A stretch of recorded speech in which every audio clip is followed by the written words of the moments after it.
Thomas Paine, Sam Adams, Benjamin Franklin. These men spoke up for what they thought was right. From their courage came such documents as the Declaration of Independence and the Constitution of the United States. From their willingness to speak what was sometimes unpopular but right, we enjoy such liberties as freedom of speech, the right to keep and bear arms, and freedom of religion. There are those who still wish to oppress our freedoms, and there are still patriots willing to stand up and defend life, liberty, and the pursuit of happiness. Men like Zeb Bell, who honor our founding fathers and what they stood for. It's now time for Zeb at the ranch, speaking up and defending your freedoms. Brought to you by Magic Valley Les Schwab Tire Centers and all of the other great advertisers on the program. And now, Zeb Bell. Oh, good morning. I think I could barely hear are we coming through okay, Gina? Because I need to ask real quick. We had a lot of garble on the line coming into the feed line to me, and I could barely hear any of the intro. Oh, sounds fine to me. Okay, well, evidently we must be having a little trouble with that feed line. It was really bouncing around like a basketball. Hey, by the way, good morning, everybody. Only in America, you need to present a driver's license to cash a check or buy alcohol, but not to vote? Are you kidding me? Good morning, here comes Kate Smith, and God bless America, followed by a patriot with our Pledge of Allegiance on a Thursday. I'm looking forward to the weekend, and a good one it will be. Oh, that is the voice of one of the greatest singers, I think, of all time, Kate Smith, and God bless America. Good morning, everybody. I'm Zeb Bell at Zeb at the Ranch. And, of course, our major sponsor, your Magic Valley Les Schwab Tire Centers, all 7 locations serving you, along with some of our great advertisers, including Lee's Furniture, Floors, and More at 459 Overland in Burley, and our friends at Ramsey Heating and Electric at 2600 Overland Avenue in Burley. And without further ado, we say good morning to a lovely lady, always prim and proper. Here's Gina. You've got the wrong lady. Oh, well, what is your name? Well, it's not prim and proper, that's for sure. Well, yeah, well, you know what? I've got a couple of remarks to make, but not on the air. I know. Exactly. You do such a wonderful job. You really are an asset over there. We appreciate it. Hey, do we have a pleasure this morning? Well, it's a toss of the coin. It can be either me, you, or Michael. Well, I think we ought to break it up a little bit and have you do it, and then I'll do the commercial, and then we'll have Michael. You got it. All right. I pledge allegiance to the flag of the United States of America and to the republic for which it stands, one nation, under God, indivisible, with liberty and justice for all. Oh, boy, that was good. I'll tell you what, lady, you might have a future in broadcasting. Thank you. Oh, well, thank you. All right. Hey, save on shelves. You know, I've said for a long time that why throw things in the back of your pickup truck in the bed and then drive downtown and then all of a sudden you come out and you go, where'd my stuff go? Well, I'll tell you what, protect your items with a shelf from Save On Shelves. Absolutely. Saddles, tools, groceries, everything. Protect it with Save On Shelves. 1835 Overland in Burley with Anthony. Call him at 312-1525. We'll have more on Save On Shelves right after Michael Rogers with the weather. Good morning, Michael. Good morning. 40 degrees in the Magic Valley neighborhood of South Central Idaho and Murtaugh, Idaho. Hello, everyone. Sun and clouds. I talked about it yesterday. You're going to see it for about the next 10 days. No major storms in our way. No wind issues in our way. It's going to be a nice day today. It's going to be a nice day tomorrow. A little bit cooler tomorrow. 63 for the high tomorrow. 77 for the high today.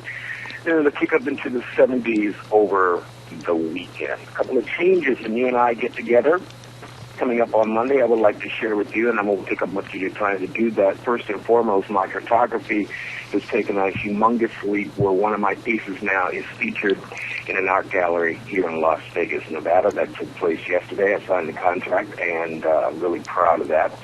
And as of Monday, your weather forecast will be coming from yours truly in a different location as I go back home to Fairbanks, Alaska, and I will be there until the end of September. Now, the last time I did the weather forecast, I was up at the ranch. The farthest north that I was Prudhoe Bay, right at the side of the Trans-Alaska Pipeline. Farthest south I did your weather forecast was at the end of the Trans-Alaska Pipeline, which is 800 miles on Prince William Sound in Valdez. I will leave and go home tomorrow, and then Monday morning, bright and early, you will get your weather forecast for south central Idaho from Fairbanks, Alaska. There you have it. Enjoy the weekend. Enjoy the weather. Holy weather you've got. Holy cow! Michael on the move up to Alaska. I'm looking forward to talking to him up there. Hey, thank you very much, Michael. Brought to you by Save On Shells. Oh, my goodness sakes. They've got the new ARE shells. They've got quite a display right there on Overland. You've got to stop. And I'll tell you what, besides the new ones, they've got a fantastic selection of used shells. They've got commercial shells for welders and painters and everybody. And they installation parts and service. They pride themselves on serving you. Save On Shells with Anthony at 312-1525, number to call. They're located, you've seen them, they're right there at 1835 Overland in Burley. How do I know so much about Save On Shells? Well, I do, because I bought one from Save On Shells. Hey, let's get Merv May in here and sell some cattle. Merv, where are you? All right, he gets the steer calves here. $31, $1.5, $31, $1.5, and $32. Oh, that's the chant of the world's best auctioneer, Merv May, along with Lance Udy over at the Burley Livestock Sale Yard. Sale time 10:30 today, 1100 Occidental Avenue in Burley. For more information, call them at 678-9411. Got a little bit of the partial run that's going through this afternoon, or I should say starting this morning at 10:30. Eric Casel, good friend of ours over at Rogerson, bringing in a whole bunch of ripping good calves, and Sorensen Ranch down at Tremont in Utah. Know the place, know the people, bringing in some mixed calves along with some butcher cows from the Moo Mountain Dairy, Southridge Dairy, and TLK Dairy, and of course a good trailer run of people bringing their livestock in. They're going to have a trailer lineup ready to go. And all of this at 10:30 this morning at the Burley Livestock Sale Yard, 1100 Occidental Avenue in Burley. Merv May and Lance Udy. Merv, sell those steers, please. All right, he gets the steer calves here. $31, $1.5, $31, $1.5, and $32, $2.5, $3.5, $134, $4.5, $5.5, $5.5, $130, $5.50, $135, $1.5, $7.35. Zed Mail, get bottom again. All right, well, listen, what we're going to do is Gina's on the line with us, I believe, right now. Gina, we have a phone line problem. We've had a phone line problem. They checked it yesterday and said everything was okay. I will hang up if you'll just fill the airwaves for a moment, and I'll call you right back. You got it. All right, thank you.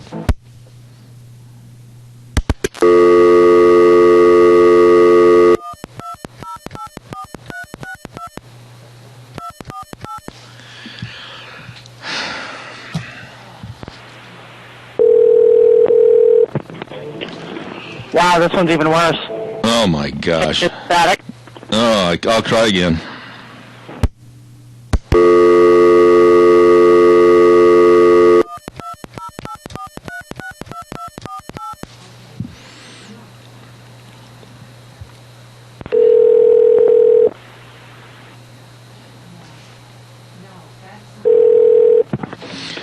Are we getting any better? Not as much static. We'll roll with this one and see how it goes. All right, thanks. Okay.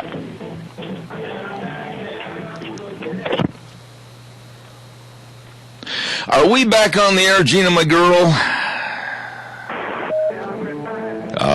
Okay, thank you very much.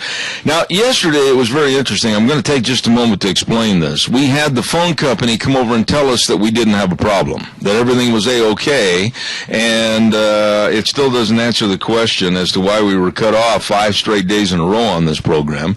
And, Gina, how's this line sounding to you? Much better? It sounds a lot better. You were getting really, really warbly, and just it sounded awful. So all right. Roll with the one and see how it goes. All right. If there's any problems, let me know, because I I have a direct line to the repairman this morning. We better pay some bills. We're behind a little bit, and I want to say thank you very much to Valley White Home and Ranch, and of course Steve and the rest of the crew, always serving you with absolutely the best of everything over there. And by the way, a lot of people don't know that they've got fishing and hunting licenses and tags that can be purchased over at Valley White White Home and Ranch. And they've got a great selection of the hunting and fishing gear and the clothing. And, oh, by the way, for all the irrigators, they got the pipe moving aprons over there, either the waist or the bib type. And for 4-Hers, this is your home to go to because you can get a 10% discount on all the 4-H feeds, the haulers, the show sticks, everything at Valley Wine Home and Ranch, 910 South Oneida in Rupert. Really nice people. Oh, and when you talk about nice people, I got to tell you, we are really excited about what's going on at Denny's Restaurant. We moved Zeb's Lunch Bunch over there back in January, and we have been so happy. 611 Overland and Burley, Denny's Restaurant. And if you're hungry, I know the place, and that's Denny's Restaurant, ready to serve you breakfast, lunch, and dinner. And they've got really specials on the menu. Seniors, I'll tell you what, you get AARP discounts. I'm telling you, this is the place. And our next lunch bunch is going to be next Thursday, the 24th, and that starts at 11:30 at Denny's Restaurant. And that's 611 Overland in Burley. You stop in and see them today. There was a gentleman that called yesterday, and he wanted to criticize me for my terminology that I say sometimes of chomping on the bit.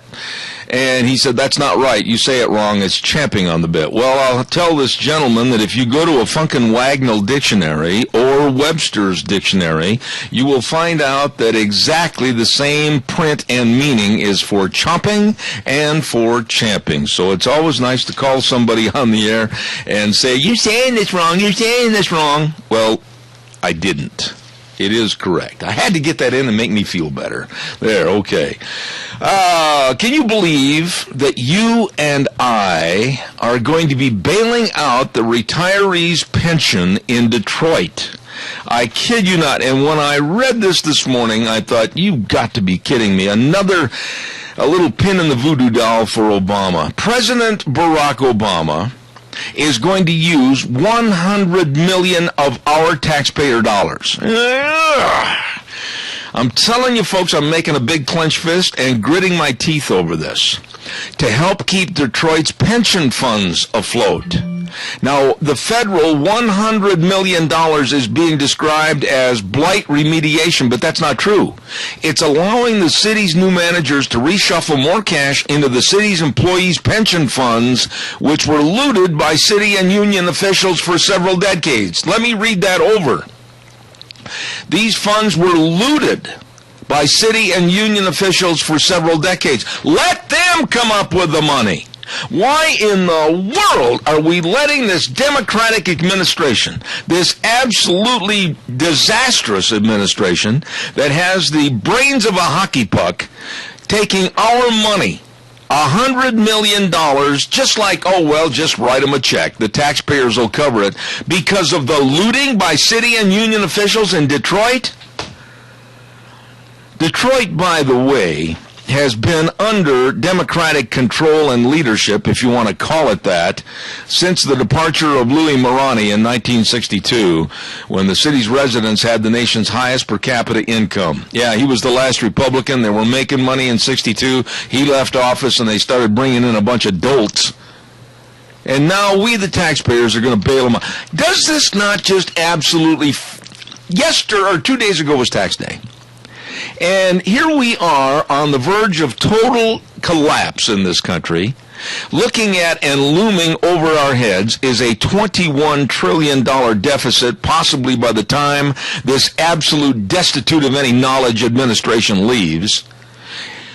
Why are we up in arms? Why are we absolutely just yelling, screaming, and hollering, and protesting, and running down the avenues yelling and condemning Obama? I don't want to bail out Detroit. I don't want to bail out the people that looted, that were working for the unions. I don't want to use my money for this. Do you?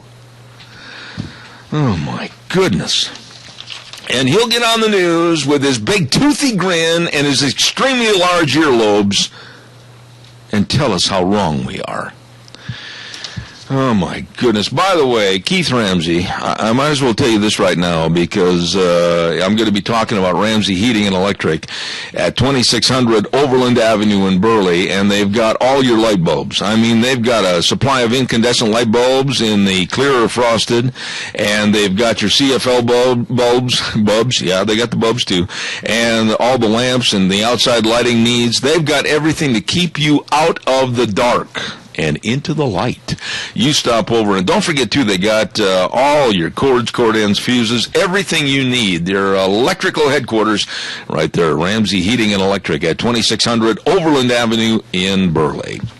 Real fast, I had a very nice call from Keith prior to the program this morning, and back in 1984, he started a film clip that they have condensed down called the 1984 Oakley Miracle. It's the building and construction of the 23-mile canal to drain the Oakley Reservoir, and they're going to be showing that film tonight. They've condensed it down to 17 minutes. It's going to be shown tonight at 7 p.m. at the Art Building at the Cache County Fairgrounds. No charge. And I'll tell you what, I've heard people say this is excellent. So again, that's tonight at 7 p.m. at the Cache County Fairgrounds Art Building, and they're going to be showing Keith Ramsey, now known as our new Hollywood mogul, that's going to be making all kinds of movies. This is going to be very interesting tonight at 7 p.m., and light refreshments will be served. Caller, good morning. You're on the air. Good morning, Zeb. I only have one question, and then I want three answers. One of them, are you the one that voted that through? What through, Jerry? Well, this bailout of the auto people. Well, of course I didn't vote on it, nor did you or any other person with common sense. Okay, now who did? Well, guess what? It was an edict from Obama to go ahead and bail out Detroit with their pension programs. You know, with the stroke of a pen and his... under the table deals where he just made a law? We can't talk at the same time, Jerry. With his pen and his phone, this president seems to think he can spend our money freely at every whim and call. Okay, well, I think I'll call my congressman and ask him how come they're going to allow this if they are, or are they going to stop it?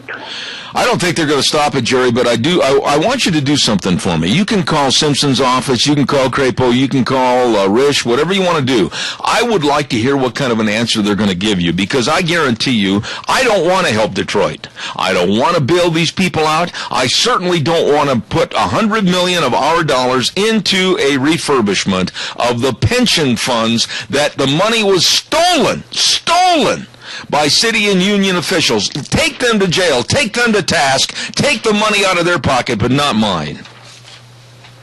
Well, and I agree 100% with that, and it's ridiculous that they're even trying to perpetrate something like that. And I'll get out of your way. You have a wonderful day, and I'm sure you'll have 400 or 500 other calls. Well, I'll tell you, because that's just absolutely preposterous. I just can't believe how we as a society are allowing this to happen. You know, we've got to grab these people by the short end of the necktie and pull it tight until they look like a human thermometer and get their attention. No! Do you want anybody out there in Radioland, do you want your money spent so frivolously and so stupidly as to help bail out somebody in a pension program? I'm having a darn hard time, as I sure you are too. Jerry, we can't, Jerry, we can't talk at the same time. Hang on a second. I'm having a hard time putting my retirement money together for myself, let alone trying to bail out some imbecile back in Detroit. Now talk, Jerry, because we can't do it together. Okay, it seems to me like every dollar we send the government in tax money should just because it would be way better put to use there than where they're putting it to use. Absolutely. Blow our money for no reason, for crap that nobody would want, nobody in their right mind would even put up with. It looks to me like we're feeding criminals, people that are dishonest, to keep them going, and I disagree with it. All right, Jerry. God bless you. I appreciate your call. Call and let me know what they say. It ought to be interesting. Thank you so much. I do appreciate it. Caller, I'll be right with you. Don't go away. I want to remind everybody about Penetron Soil Conditioner by Maisie. With a 20-year proven record of increasing yield and quality of all Idaho crops, speeding germination, reducing crusting, improving stands, stimulating root growth, my favorite, and microbial activity, and building soil structure. And, by the way, it saves a lot of irrigation water, too. And the irrigation savings alone will pay for the cost of the product. Better crop yields, better quality. Penetron by Maisie. Demand that you get Penetron by Maisie with your fertilizer and crop advisor. You call them today. Penetron by Maisie. Good morning, caller. You're on the air. Good morning, Zeb. You know, my heart goes out for these people in Detroit that are counting on this all their life. But on the other hand, they were paid well when they were working, and they should have saved some money. But my thoughts on this are when the market kind of crashed back in, 07, 08, and a lot of people had money there, and it just dropped down to practically nothing. The government didn't bail them people out, because maybe they didn't have a good stock. But if they did, it came back. Well, Keith, who's bailing you out? The way it is right now, these people here just pilfered this money, and now we got to make it up. Well, listen, Keith, wait a minute. Go after them. I mean, if the unions want to have any reconciliation over this and try to get their money back, go after these people. Go after the unions. Go after the people that pilfered and stole it. But don't come after me. I'm having enough trouble trying to make my own retirement. You're having enough trouble trying to keep your retirement. I'm not going to worry about some union or somebody that looted this great big pension fund, and I now have to bail them out. Who's bailing out Keith? Who's bailing out Zeb? Nobody. All they want to do is take more money from us.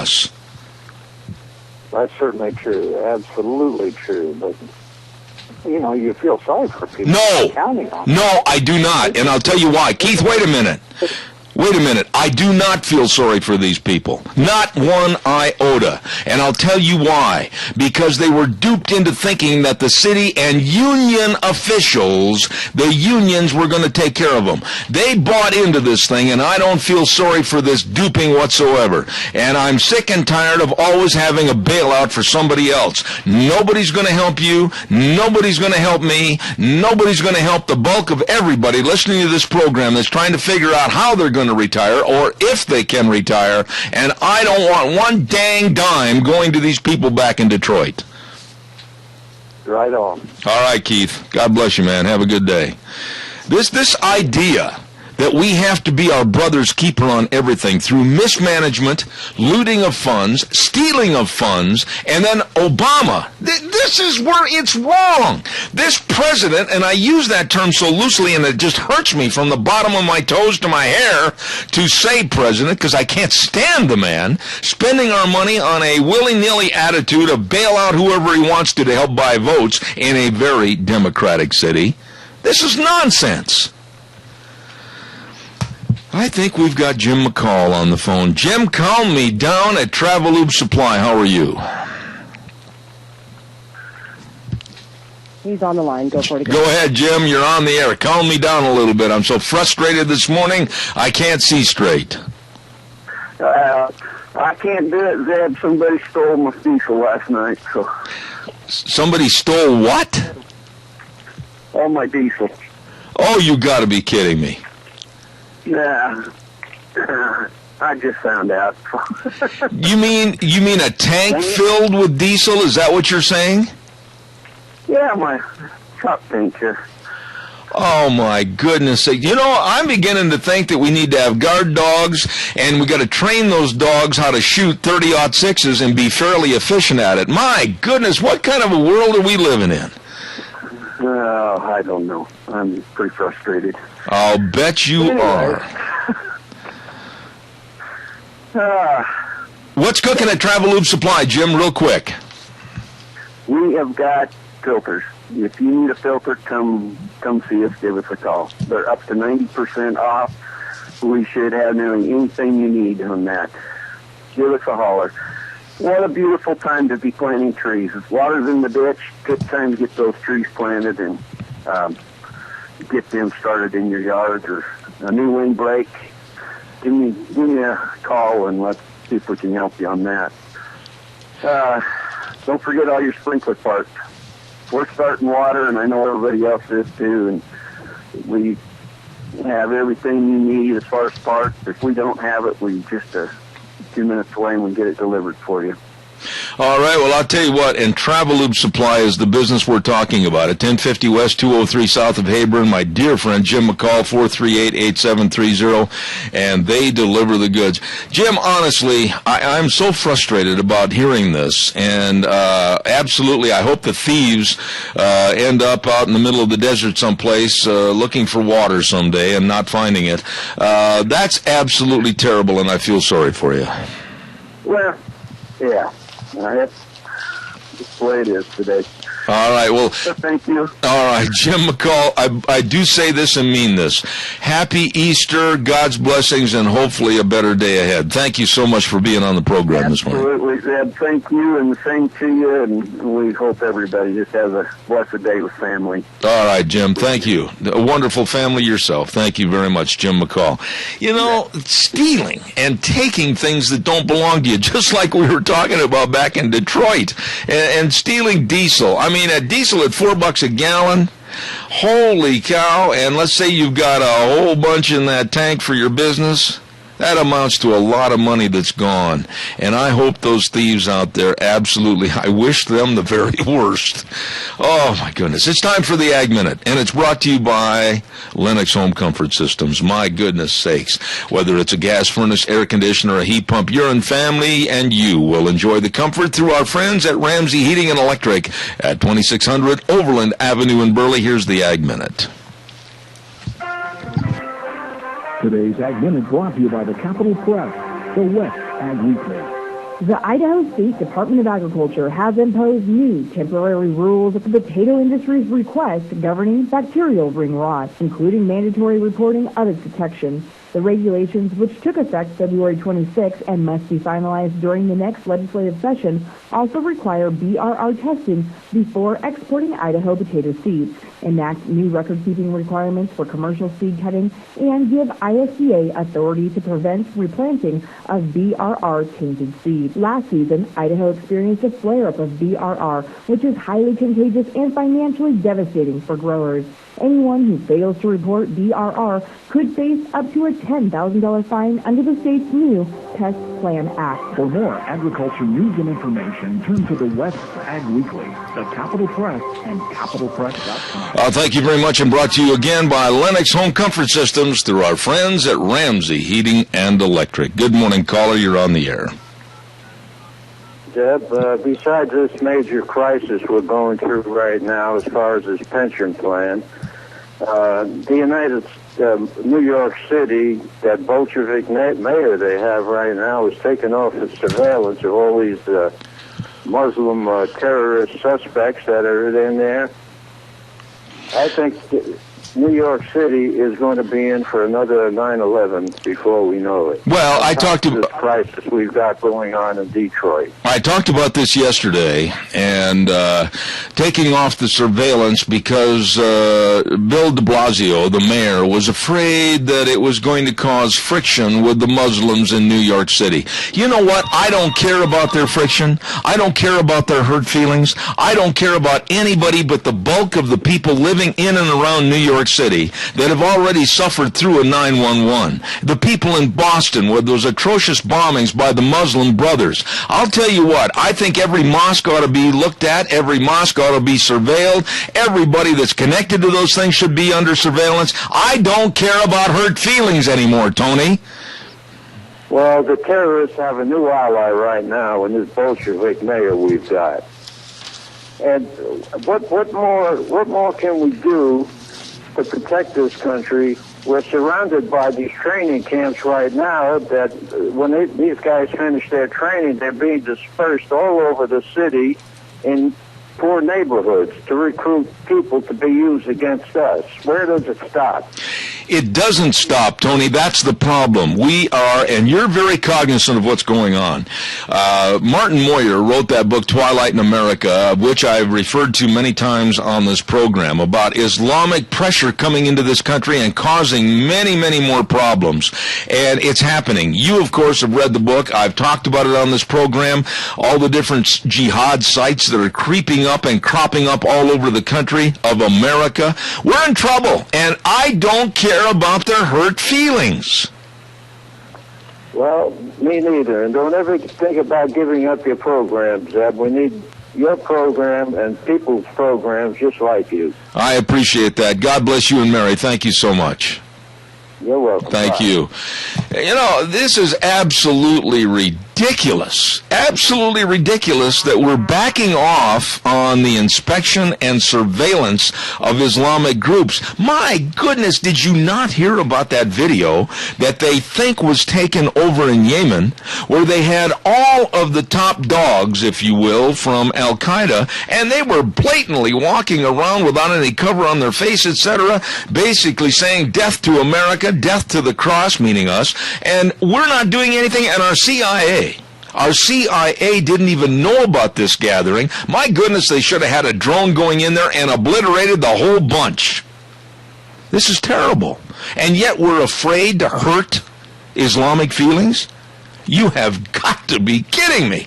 Good morning, caller. You're on the air. Yes, Ed. Talk about giving money away. We've bailed out our enemies all the way. Look at the jets that we give Egypt. Yeah, and They for can use them against us, these Muslim countries that we've bailed out. Not only Boston, but look at the money that we've sent to these Muslim countries. and I'm going These to enemies of ours. I'll tell you something, Fred, that really bothers me, is that we think, the American public is duped into thinking that the Middle East, Iran, no problem, Syria, no problem, sure they've got chemical weapons, sure they're slaughtering their people, but oh no, Obama has smoothed it over. We look at the problems with giving our enemies weapons, oh no problem, but all we're doing is arming a future Armageddon against our only ally over there is Israel, and we're absolutely leading them down the path to destruction because we're helping these nincompoops that represent nothing more than Islamic factions that want to destroy the world. And you know I'm telling the truth. Oh, you're dead right. Dead right. We know that. Everybody knows that for Obama's administration. Well, I'll tell you something. I absolutely appreciate your call, and I wish we had more Americans that were patriots like you that are concerned and will do something about it. Thanks, Fred. God bless you, man. Thanks so much. You bet. All right. You know, I wish the rest of America would wake up and smell the coffee. We got problems in River City, and it's not because the trombone player has got sore lips. Good morning, caller. You're on the air. Yeah, good morning, Zeb. You know, we have 27 refugees at last count that were from Chesnea, right here in River City area. They come through the CSI refugee program. So we've got potential disaster right here locally, not just New York City. Yeah. With these type of Muslim ideology and the fact that, you know, if you're not one of them, you're an infidel and we're going to kill you. There is no question that they absolutely want to kill us. But why are we so concerned about their feelings, Mr. Arp? Well, I don't know. I guess, you know, we bend over backwards, and they're just taking advantage of it, just like Putin is taking advantage of our inept foreign policy. Same situation. We just, you know, go along to get along, and unfortunately we got politicians, you know. I'm sorry, but Mike Simpson's been in there. He could really put the throttle on the EPA, but doesn't. And, you know, they go along to get along with the crowd back there, the Republican establishment. You know, we need to have some fresh blood back there that'll take a stand against it. Yeah, but wait a minute, Adrian, stop, just for a second. What good is fresh blood or the old dogs under the porch? We need to have people that are going to honor the Constitution, and we need to somehow hold their feet to the fire. I don't want to send anybody back to Washington ever again that we cannot control. It's we the people, Adrian, and I am sick and tired of this attitude that politicians have, and you know they all have it back there on the Potomac, that they are in control, they are in charge, and that is as bogus can be, because it's we the people, Adrian, and it's about time that we started pulling our own puppet strings and demanding they work for us. That's right. I totally agree 100% with what you just said, because, you know, they work for us. They take an oath to uphold the U.S. Constitution against enemies, foreign and domestic. And you realize our state legislators, people out there, that they take the same oath as our congressmen and senators do to uphold the U.S. Constitution. So they're our servants too. So they have an obligation to uphold the Constitution. And we see some problems right here in the state of Idaho, not too far away from home here, that, people are not doing it either. I agree with you, and thanks for your call, Adrian, and I wish we had more people with your perception and knowledge of the Constitution. Thank you very much. Appreciate it. Caller, I will be... You're welcome. You have a good one. Thank you, and happy Easter to you too, sir. By the way, folks, I'm going to ask this next caller for patience, because I just need to get a weather forecast in real quick, sponsored by Riverview Urgent Care and Medical Center at 382 North Overland in Burley. Minor emergencies, don't worry about it. You'll get major care. They really care about you at Riverview Urgent Care and Medical Center. I'll tell you what, whether it's a sprain, a strain, maybe a little bit of a cut, a rash, or whatever, headaches, sinus infections, they can take care of you. They want to take care of you now. You give them a call and stop in, 678-6996. Riverview Urgent Care and Medical Center, 382 North Overland in Burley. Caller, I'll be right with you right after we have Michael Rogers weather. Hello, everybody. Michael Rogers, MichaelRogersWeather.com. Nice day in the Magic Valley neighborhood in south central Idaho. About sun and clouds, the official term coined by the National Weather Service. Partly cloudy, 77 for the high today. It'll cool off tomorrow. You'll see a high of about 63, and then you got yourself a pretty nice-looking weekend as we get into spring and work our way towards summer. No major storms coming our way, no wind problems coming our way, so enjoy the weather. Dealing with you guys. All right, Michael, thank you again. And sponsored by Riverview Urgent Care and Medical Center, the doctor will see you now at 382 North Overland in Burley. Caller, thank you very much. Good morning. You know, you're talking about all this stuff about unions and all that stuff. Well, I got to ask some personal questions to the American people. How much longer are we going to put up with this crap going on when they give Egypt jets and tanks to protect themselves, but yet Ukraine is asking for help, and what do we send them? Clothes and medical supplies. No ammunition, no planes, no nothing. Yeah, but yet they're supposed to take and fight with clothes. Yeah, and for heaven's sakes, how dare you forget that we sent a whole load, a great big crate of night vision goggles. Yeah, I mean... Let's face it, there's just no justice in this world.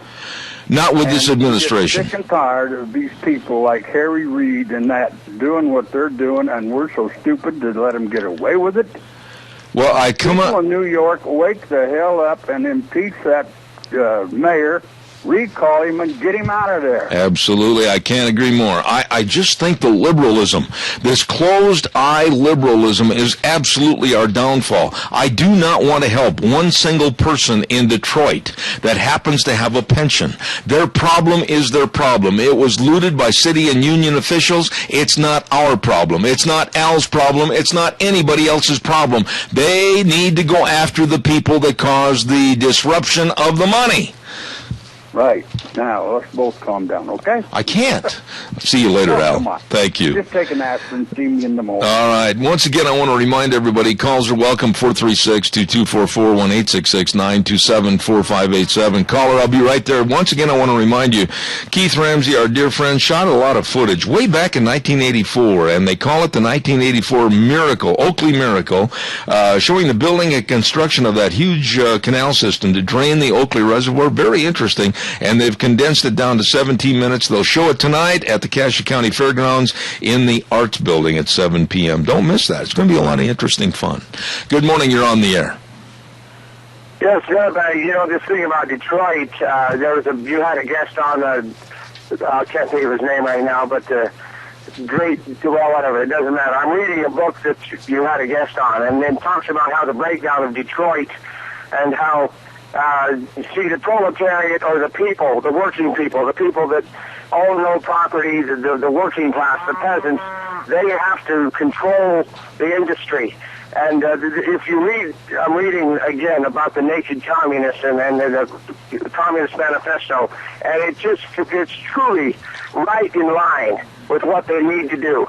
See, and so the union controlling the people, controlling the industry has to happen, and they have to bail it out. And I don't know if you've ever been to Detroit. I've never been there, but I from what I've read and seen from the view of love, it is truly a disaster. I have been there, Randy, and that was back in the early 60s, before all of this mess, this absolute destitute mess, was imposed upon the city by Democrats that took over after, I mentioned, the gentleman that was leading the city at that time, and that was Louis Marani back in 62. And it's a shame. It's one of the nation's top cities, or was, but I don't know if you think I'm really a bad guy for saying this or not, but Randy, I don't want to see $1, not out of your pocket, not out of mine or anybody's pocket, being given to those people for their pension funds, because you and I are sick and tired of bailing people out.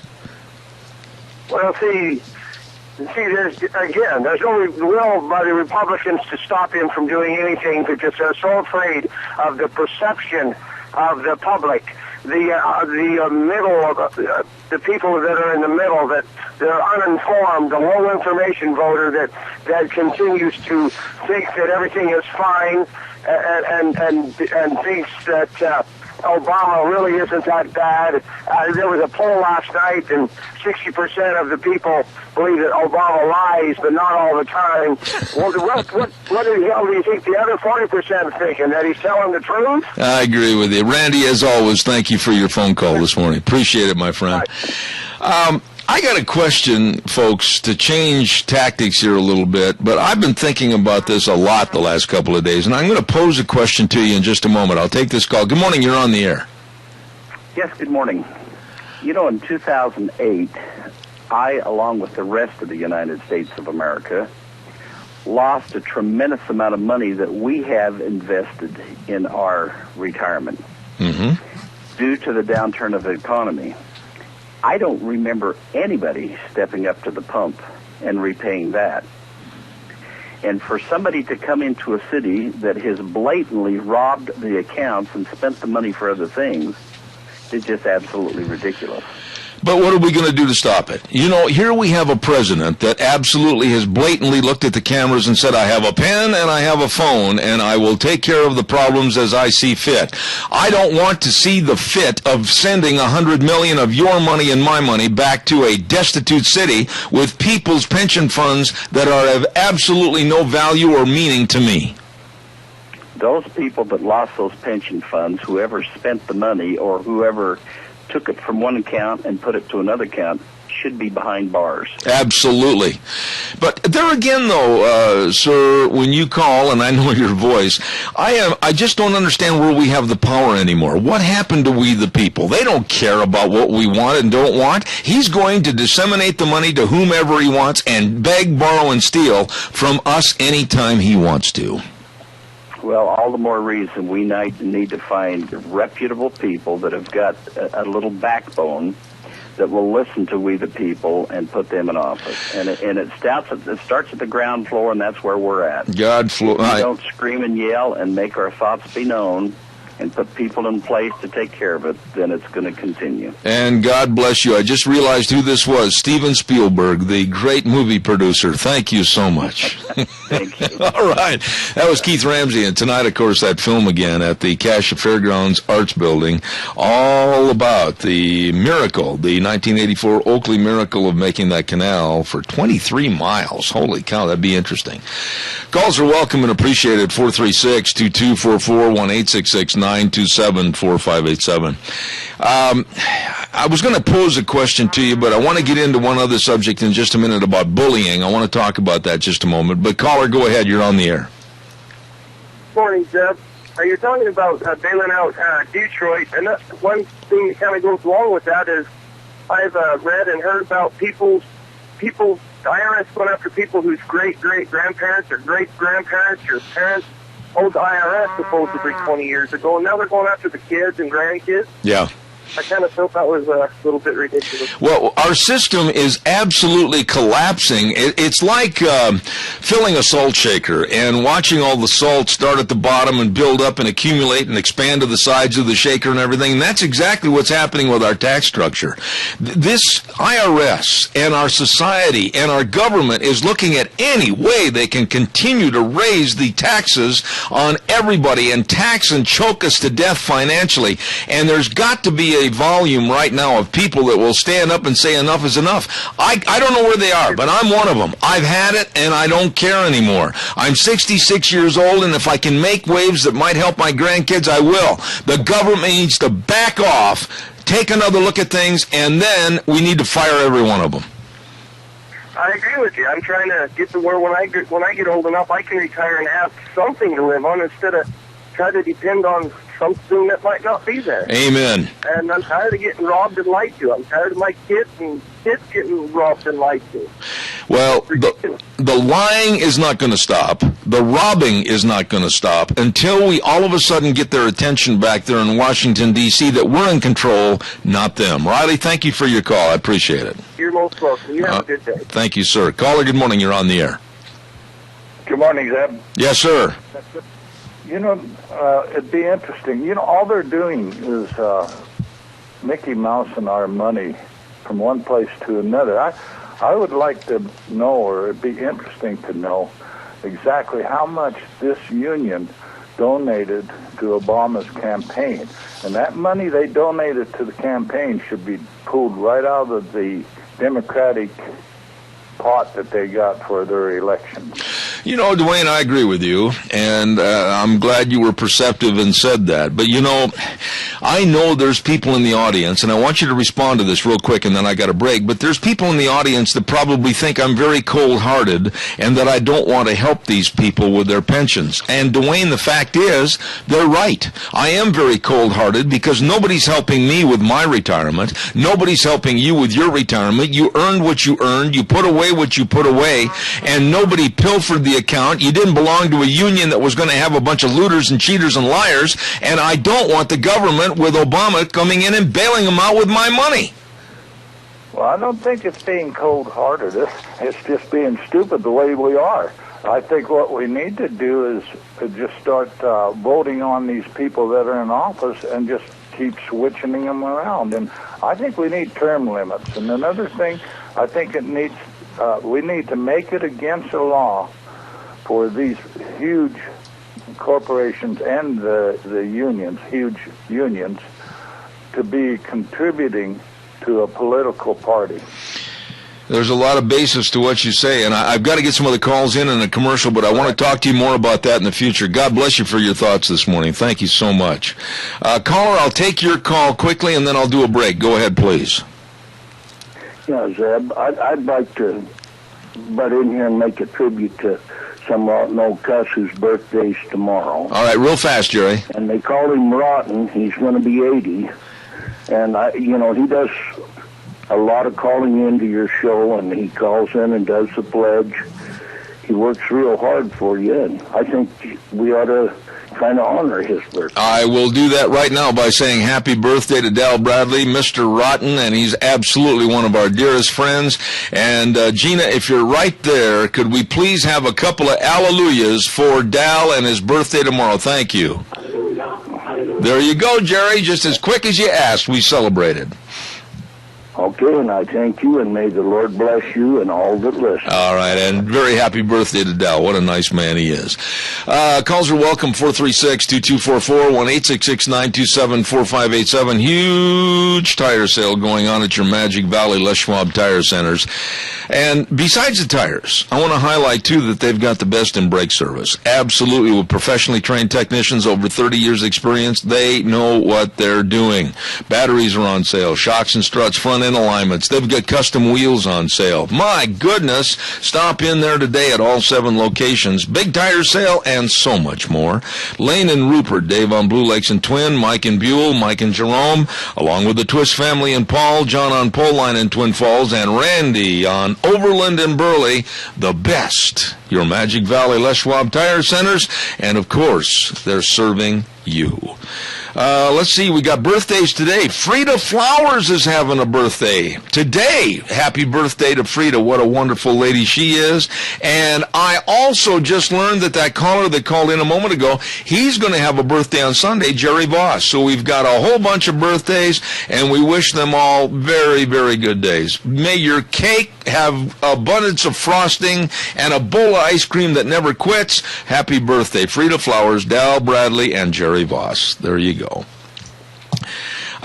Real fast. Gina, get on the microphone with me real quick. I want to tell you something about Nebraska. I've only got a couple of minutes. Are you there? Yep, I'm here. Okay, listen to this. As a mother, okay, of a little boy in grade school, how would you react to this? In Nebraska, certain schools have adopted anti-bully rules for all the kids, and here's what they're telling the kids. If you're being bullied, don't go tattletale.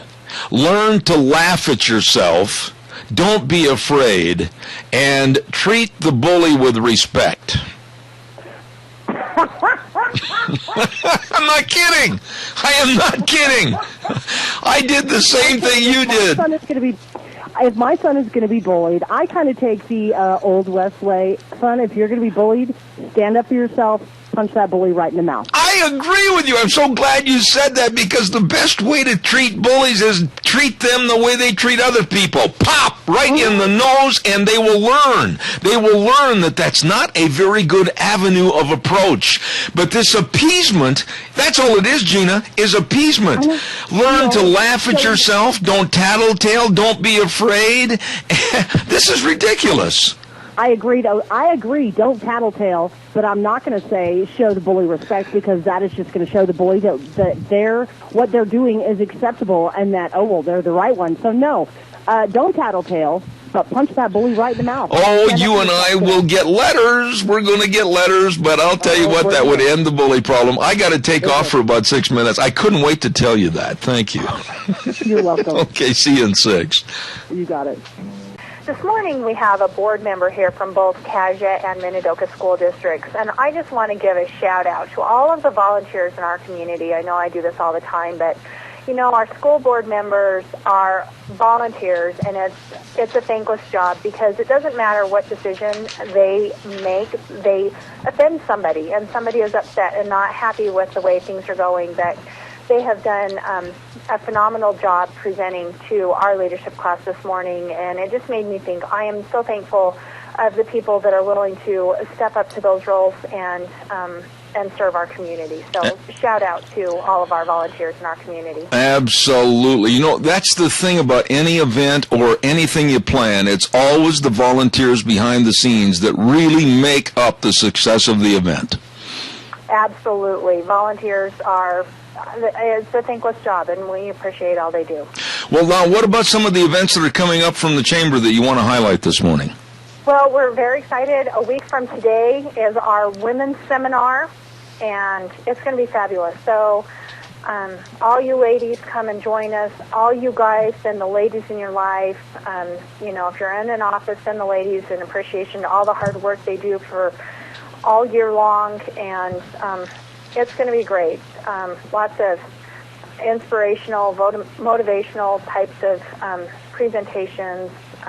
It's just going to be a lot of fun, so we encourage everybody to come and participate and join us. Absolutely. And in the time remaining, what else is on the horizon that you want to touch on this morning?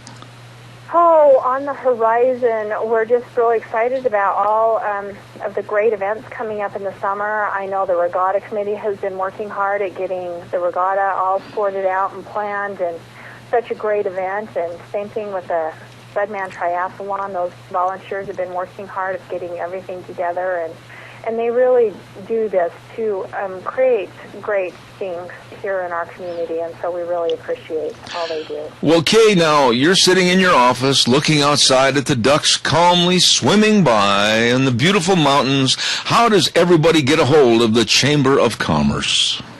Come by and see us. We're located at 1177 7th Street in Heyburn. Give us a call at 208-679-4793. Like us on Facebook, follow us on Twitter, or find us at minicasuchamber.com. I appreciate it. God bless and hope everything goes well. We'll talk to you next Thursday. Okay, great. Thank you. Thank you. Have a good day. Bye-bye. Don't forget our dear friend Colonel Dale Whipple at Whipple's Book Plaza at 222 West 11th Street in Burley. Oh, my goodness. All the Easter items and gifts are right there. Bibles and all kinds of Easter coloring books. The Book Plaza has it all. And when I say books, I mean books. Thousands and thousands of books. Please stop in and see my dear friend Colonel Dale and the staff at Whipple's Book Plaza. It's also the home of the National Pioneer Hall of Fame. Whipple's Book Plaza, 222 West 11th Street in Burley. Holy cow, look what time it is. It's time to go running across the river and through the woods to Vicky's Country Gardens. We go for a show called Gardening for Idiots. Me! That's what it's named after. Vicky's Country Garden is a sponsor at 185 South 600 West of Paul. And here now, the lovely Vicky. Good morning. How are you? Lovely. Vicky is not called in, so I am calling her now. Okay. You know, it's been kind of an odd morning, hasn't it? It has been a very odd morning. So we're just going to do this live on the air. I love it. With dial tones and everything, we're going to try to get a hold of Miss Vicky right now and talk about gardening. There's one ring. She has an alarm set on her phone. Uh-huh. 2 rings. And that tells her that she's supposed to call in. Mm-hmm. I don't know if her alarm went off. Is this Miss Vicky? Yes, it is. I was just dialing your number. Well, you were late, and we're going to just say, well, hello, Vicky. We thought we'd save you the fingers walking across the numbers. There you go. How are we doing this nice spring morning? We are doing fantabulous, and I know that you're busy over at Vicky's Country Garden at 185 South 600 West of Paul. Hey, tell me, I'm going to get into a different subject real quick this morning. Our lawns are dry, and there's all kinds of weird-looking grasses and weeds and everything coming up. What's going on with our lawns?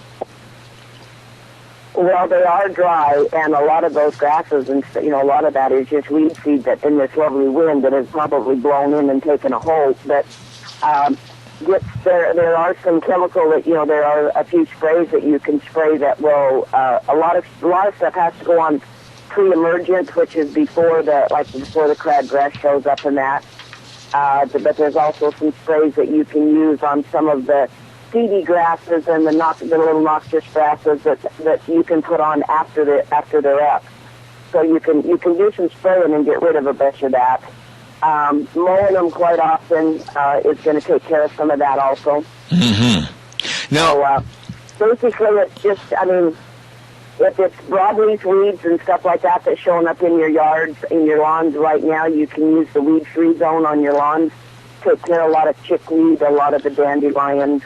Any of the broadleaf, you can spray that right on your lawn, and it's not going to hurt a thing. Okay. As far as your lawn goes, it's a broadleaf weed killer. Okay. So consequently, you can do that, and you can use it in these cooler temperatures down to like 45 degrees daytime temperature. So that's a good way to get on the dandelions and stuff early in the year. Now, Vicki, the other day I was out mowing my lawn, and on the front lawn I'm developing some patches, some of which are about 3 feet in diameter, of different colored grasses, kind of a darker shade and a lighter shade of green. They're kind of mixed, and it looks like some kind of a fungus weed or something in there. What can I do to get rid of that? Is it kind of in a circle? Yes. If it's got a dark cast to it, a real dark green, it could be the starting of what they call fairy ring, which is a fungus. And you need to aerate that real good.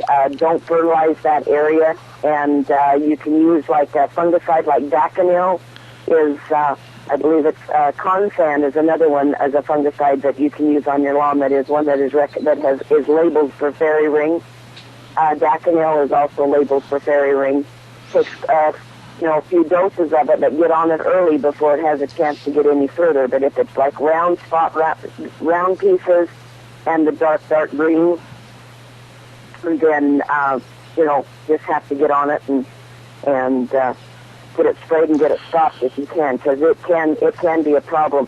Just don't fertilize those areas, and try to take a rake and open them up and aerate them as much as you can. Get as much of the thatch out as you can. Dry them up a little bit, and that type of thing. Did you notice it at all last year? Yes, a little bit, but not as much as it is this year. But I was going to, and tell me how wrong this is, I was going to go out there with a shovel and dig around the circumference of that and dig the whole thing up and possibly put some refurbishment into the soil and replant the grass. Is that bad or good? Well, you can do that and get rid of it but at the same time, I would soil drench that soil good with a fungicide. Okay.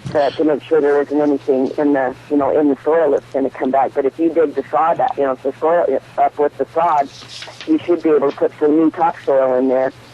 Okay. And enough of a layer in there that the grass would attach to, and you should solve the problem. Okay. Now, what about... If it's small patches, you can do that. But if it gets too big, then you're ending up digging up your whole lawn. So okay. You can treat it with fungicide also. All right. Now, what about the gardens themselves? Should everybody right now, we're looking at April 17th. It's still early. They don't have to get nervous, do they? Oh, no. Everybody's thinking it's so late, and they're not. We've still got some cold weather ahead of us. It was right at freezing this morning. Mm-hmm. So, it was right at freezing, and so consequently, we've still got some cold weather ahead of us. There's no sense in getting in too big of a hurry, because the nights are still cold, the ground temperature is staying down a little colder. They're just getting ready, they're just starting to plant spuds, so the temperatures are coming up in the ground, but they're not warm enough yet for a lot of your corn and like tomatoes and peppers and the warm weather type crops like beans and stuff. There's no way that they're anywhere close to being ready for any of that. Okay. Now, what about the products over at Vicky's Country Gardens? Have you got all the seed and you've got all the products to help nurture the ground and everything? You've got everything over there, right? We do. We have bulk compost, bulk manure compost. We have bagged organic compost to put in your gardens. If you're doing that, we have some different bagged soils for like raised garden beds and things like that you can use. We've got all the chemicals. Of course, we've got all of our new bulk seed in. We're very well stocked on seed, and we've got a full stock of tomatoes and peppers. A lot of herbs in so far. We will be starting some of the smaller cucumbers and things like that in a couple of weeks. Don't like to get them going too early because it tempts people to put them out and they freeze them and lose them, and then they get a little aggravated. So it's just best on those kind of things to wait for things to warm up a little bit more. If you're wanting to warm your ground up for your tomatoes and peppers and get it warmed up quicker, get some black plastic or some black weed mat down on those rows that you're going to be planting in, that you want to warm them up a little faster. All right. Bring that temperature up pretty good. Okay. Now, I got a question, and I want to ask this before we let you go for the day. And it's a letter call-in, and a lady asked me, she said, I'm a first-year gardener, and I don't know how much to plant of various seeds. I don't understand what she's going to be planting, whether it's vegetables or whatever, but she's concerned about how much to plant of the various seeds. What would you tell first-time gardeners?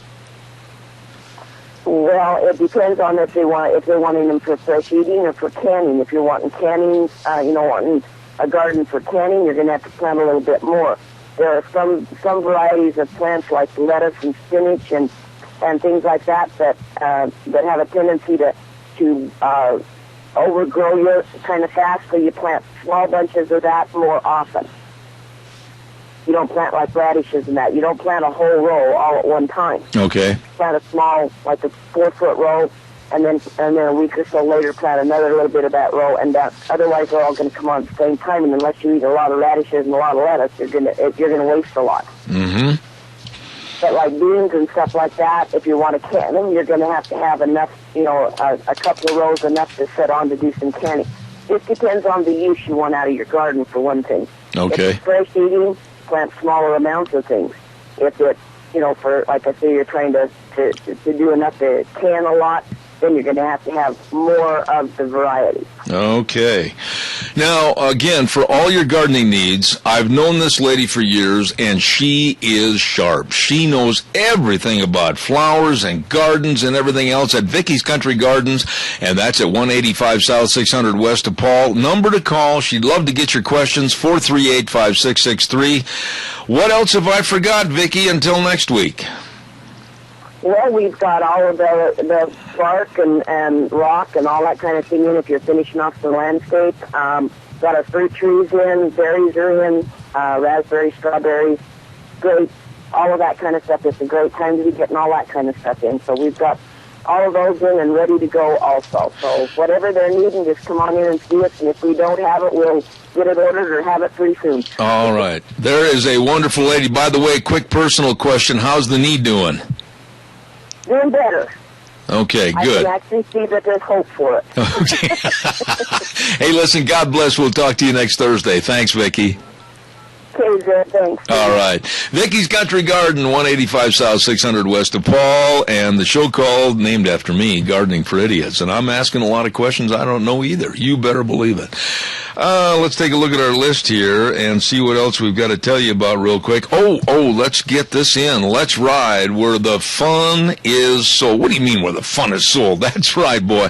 I'm telling you, you open the front door of that showroom, look inside and go, holy moly, Martha, look at all the ATVs they got. I'm just squished in there. I mean, guarantee you they're going to find the ATVs you're looking for. And they got the Can-Am side-by-sides. Oh, my. Rebates and great financing. And they've got dirt bikes, 0% financing for 5 years. What are you waiting for? Get over to Let's Ride, Highway 24 between Rupert and Burley. Oh, and by the way, April 22nd, the last day for the snow check on your selected 2015 snowmobiles. You get in there and take care of that, okay? You can choose your sled, choose your color, choose your options, customize your sled to suit your riding style, put some money down. You're going to get it, man, just the way you want it from Let's Ride. Highway 24 between Rupert and Burley, where the fun is sold. Where in the world all these dogs come from? Holy buckets. I got dogs running all over the place. Somebody left the kennel door open. Good morning. Here comes Officer Mort. He'll tell us what happened. Good morning, Ken.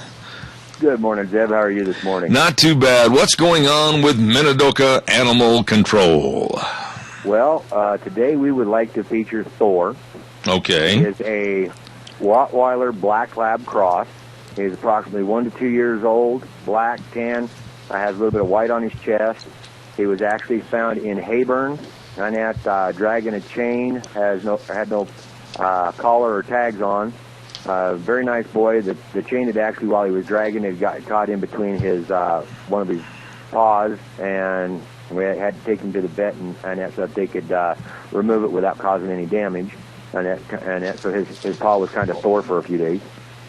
But he is a very nice boy, very strong. I mean, he's real stout, real loving. I mean, he loves people.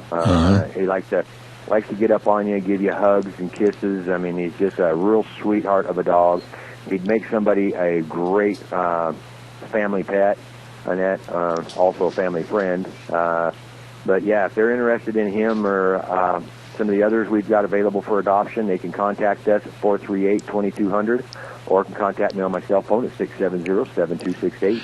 You know, I got a question for you, Ken, and I've known you for 40 years. You said the dog was dragging a chain? Yes. Have you ever tried pushing one? Pushing a chain? When it's rolled up on the floor, okay. That's about it. But this dog is Thor, Thor, and you said that this dog absolutely wants some people to love. He's looking for a family. He wants to adopt a family, right? Yes, he does. I mean, and like I say, he loves to give kisses, loves to just love on you. I mean, and as big as he is, he wants to be a lap dog as well. But you know that you might be able to sit in his lap better than he can sit in yours. Well, I'll tell you something. I think it's where do you find these dogs, and why aren't there more people that are expressing concern about losing them? You know, it's hard saying. I mean, sometimes it's stuff in that people go on vacation and that have somebody else watching their animal. They come home and their family pet is missing. But I mean, we actually hold them for 5 days before putting them up for adoption, just to kind of give people the opportunity to come forward and claim their family pet. But it seems like 85 to 90% of the time we never hear from the family. They just figure the dog got away and ran off, is now gone and nowhere to be found. But if your pet's missing, most definitely contact your local animal shelter or dog pound or animal control facility and see if it's there, because 9 times out of 10, that's where your animal's going to be. Do you find, Ken, that dogs will travel great distances trying to get back home, and they may have gone maybe 30, 40 miles, and it's not out of the realm of possibility that it could be a dog from even Twin Falls trying to get back home? Yeah, matter of fact, we had a dog, Annette, that wound up in our facility that the people had actually moved to I think it was American Falls or something, or someplace around there, and the dog had gotten away and had wound up clear back up here. Oh my goodness! I mean, when they know of a specific home on that they've known for quite some time, if they get lost or get away from somewhere, they're going to go to where they remember that they were at. Absolutely. They do have quite a homing device, don't they? Yes, they do.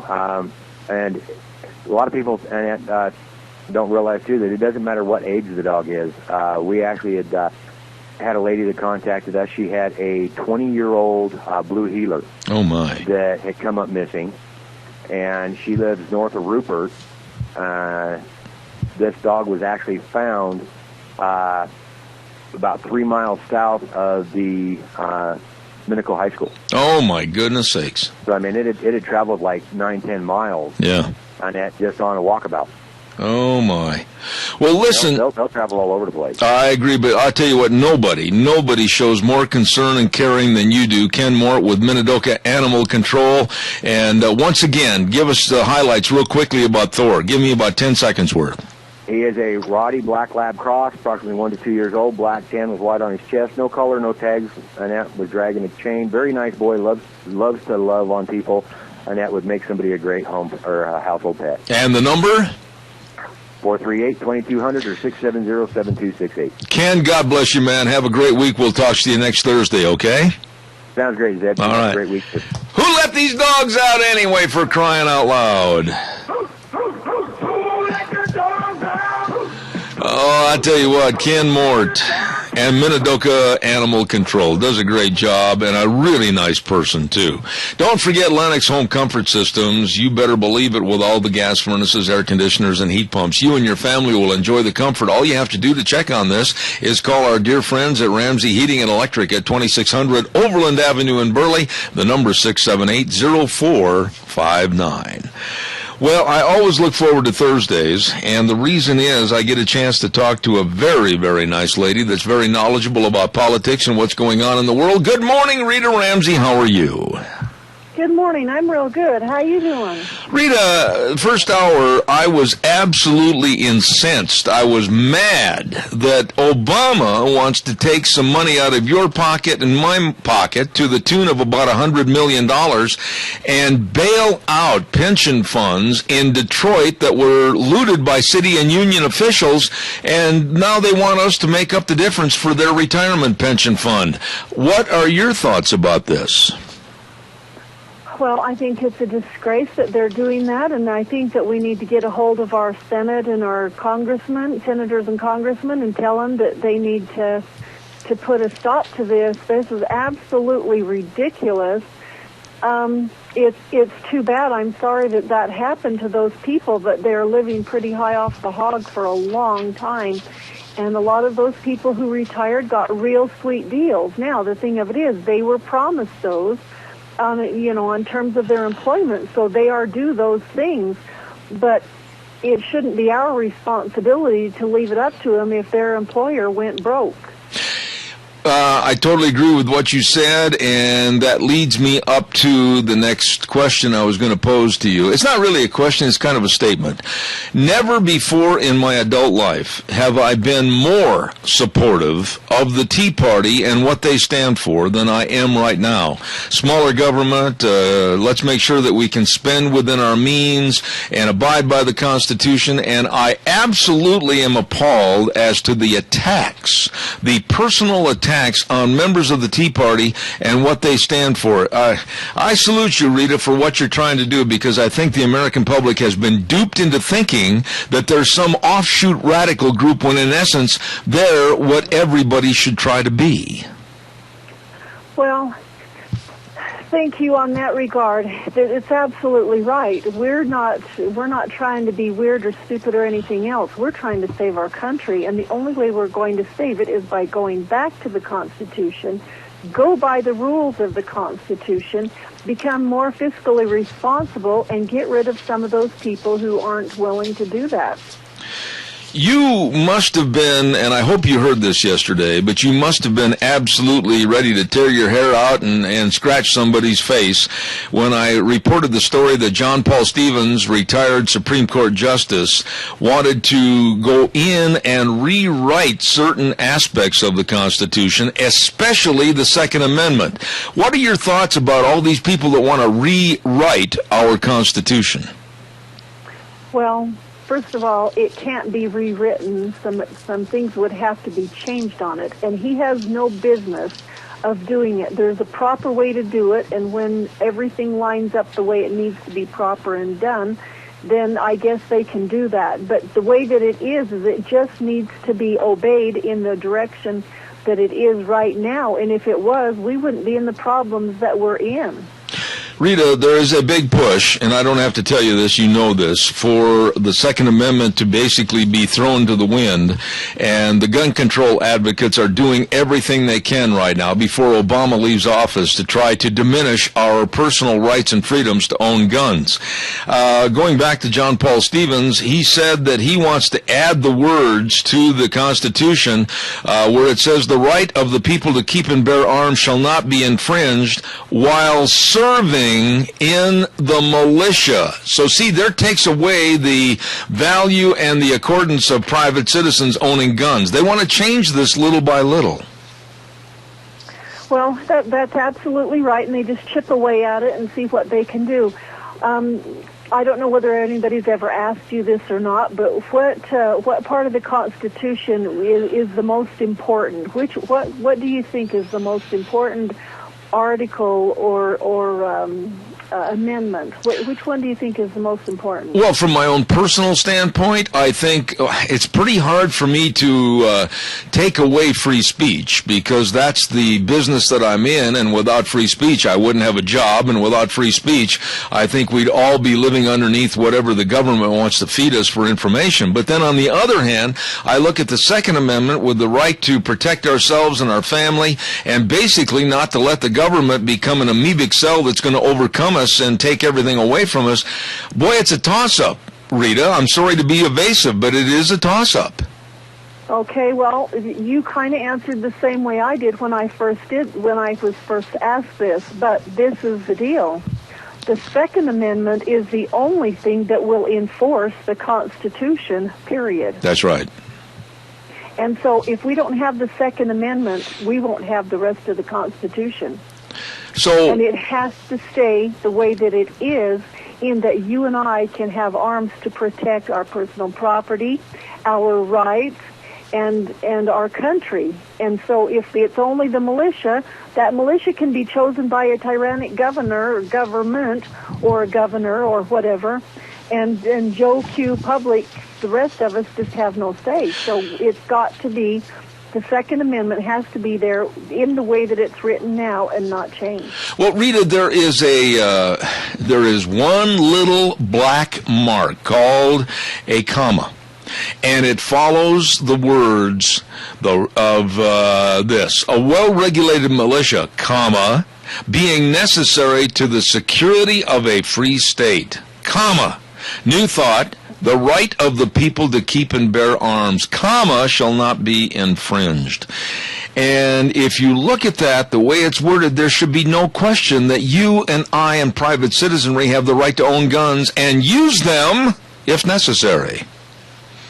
That shall not be infringed, and all those commas mean that everything in that long sentence that you read is included. That's right. No deviation away from it. Absolutely.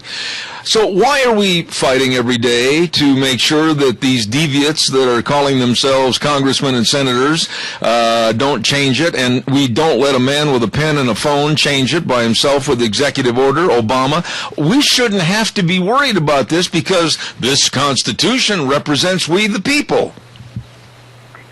No, you're absolutely right, and if we didn't have the Constitution, we wouldn't have any protection at all. And these people who are in government positions right now, who keep coming after us or infringing or taking away our rights, they absolutely have no business. Now, I don't remember whether I've asked you this or not, but my question to you is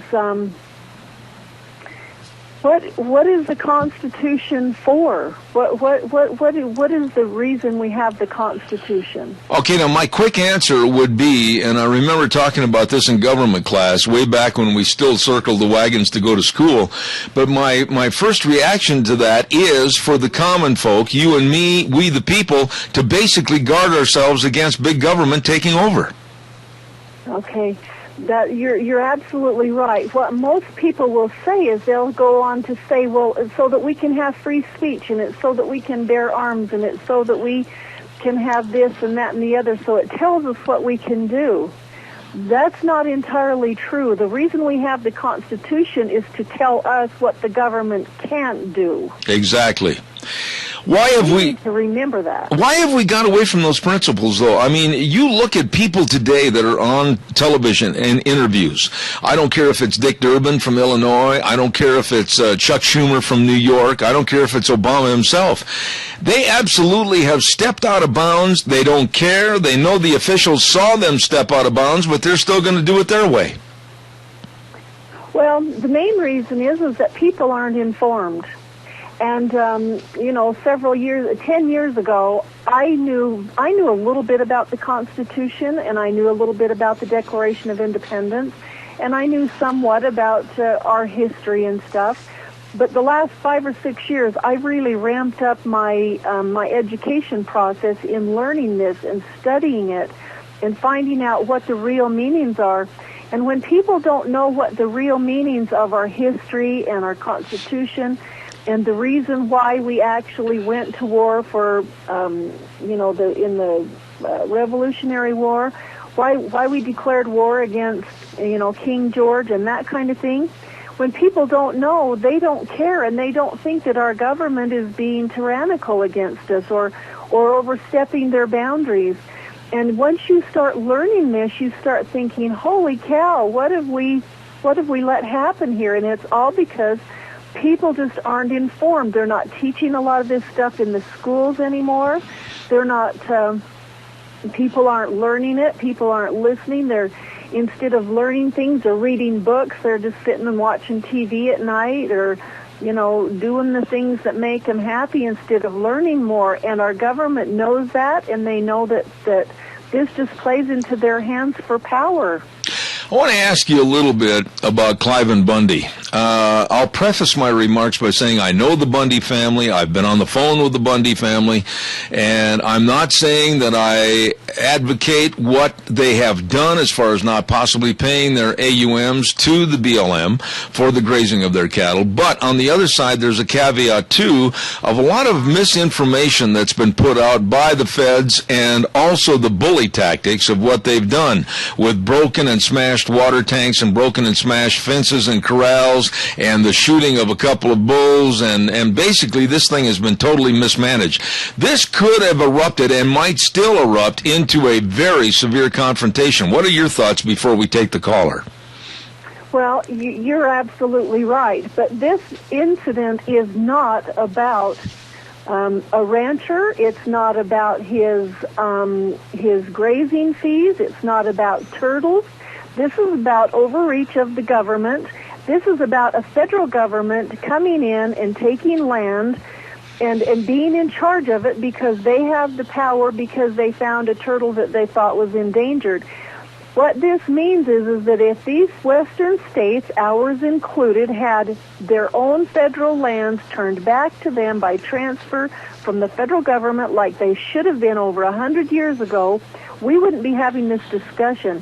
This is not about the rancher. This is about a different thing, and the federal government has got somebody, and I think Harry Reid's got his fingers all over this, that they've got that land promised to somebody else because they have run out 52 other ranchers, and Bundy is the last one standing in that area. I agree with you, and there's going to be so much more with Harry Reid and his son Rory on this possible land deal. I'll talk about that in a minute.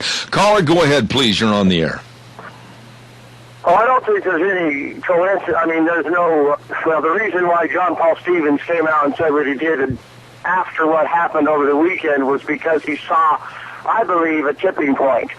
Whenever there's going to be an issue like this, the social media will promote it, and then the people will respond. And the militia that he's talking about, John Paul Stevens, is not the militia that we saw down there change the tide of this situation. And you can say what you want, but I believe that the tipping point turned in favor of the people because never will there ever be another one of these types of things like Ruby Ridge and Waco again, because the social media records everything. They're smart. The people have learned. There is no way that they can misconstrue it because it's all recorded. There's just no way to spin this deal. So I believe there's there was no coincidence that he did that. Thanks. All right. Rita, respond to that, too. What do you think about the social media and all the cell phone cameras, et cetera, recording this and basically showing the bully and blatant tactics of the feds? Well, I think he's absolutely right, and thank goodness for social media. The thing of it is that our elected officials forget about that. They forget that we have videotapes. They forget that everything is on tape, and all you have to do is go to the internet and type into Bing or Google or whoever and ask a question, and up comes all of this stuff that happened, and we have it at our very fingertips. We have films, we have videos, we have articles. They keep thinking that we're stupid and we're in the dark, and that they can overreach and do whatever they want, and there's not going to be any accountability. And that's not the case. Now, our accountability has to be shown that we mean what we say, and we're serious about this when we go to the polls and start voting.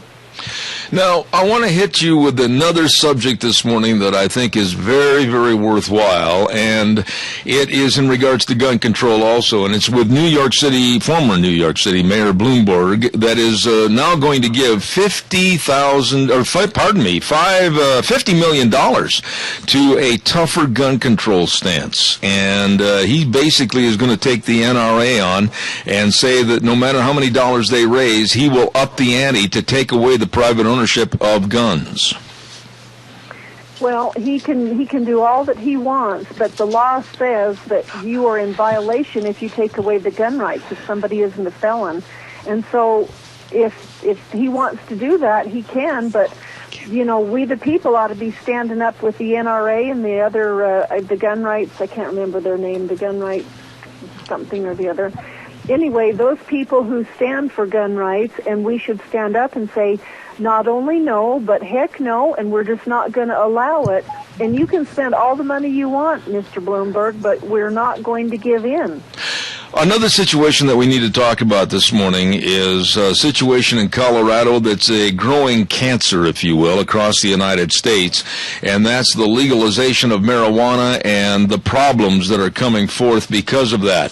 Here we are as a nation, and we are banning smoking. We're banning smoking, and we're saying that a legally grown product back in the Midwest and the South called tobacco is a product that needs to be banned and needs to be pushed out of existence. But at the same time, we're allowing the legalization of marijuana smoking, and also it is an illegal product in most states. Isn't this the most ambiguous thing you've ever heard of? Well, it is, and the reason why these states are making it legal is they're seeing tax dollars that they think that they'll be able to tax it and get this big money tax-wise off of the sales of these because they've made it legal and people will be willing to pay those taxes. While that may be somewhat true, it all comes down to, are our states fiscally responsible? Are they living within their means? Are we using everything that we need to justify the resources that we have? And it comes right back down again to, if the states had their land, they could lease out for resources and other things and pump a lot of money into their economies for jobs and running the government and everything else, and we wouldn't have to bow down to this kind of stupid stuff that absolutely has no place in our society. If they want to make it legal or whatever, they should do it because the citizens voted for it, not because it was like, man, if we just do this, we can get a bunch of tax dollars. Because that is the only reason that they have passed that in those different states. Rita, I've got to take a break for a moment and have a weather update with our good friend Michael Rogers, weather.com, and it's brought to everybody this hour by Red's Trading Post at 203 5th Avenue South in Twin Falls. Don't forget the best of guns, ammo, and accessories, and people that really know at Red's Trading Post in Twin Falls. And don't forget, they give top dollar on trade-ins of firearms also. So stop in and see Ryan and the crew at Red's Trading Post in Twin Falls today. Here now is Michael Rogers Weather.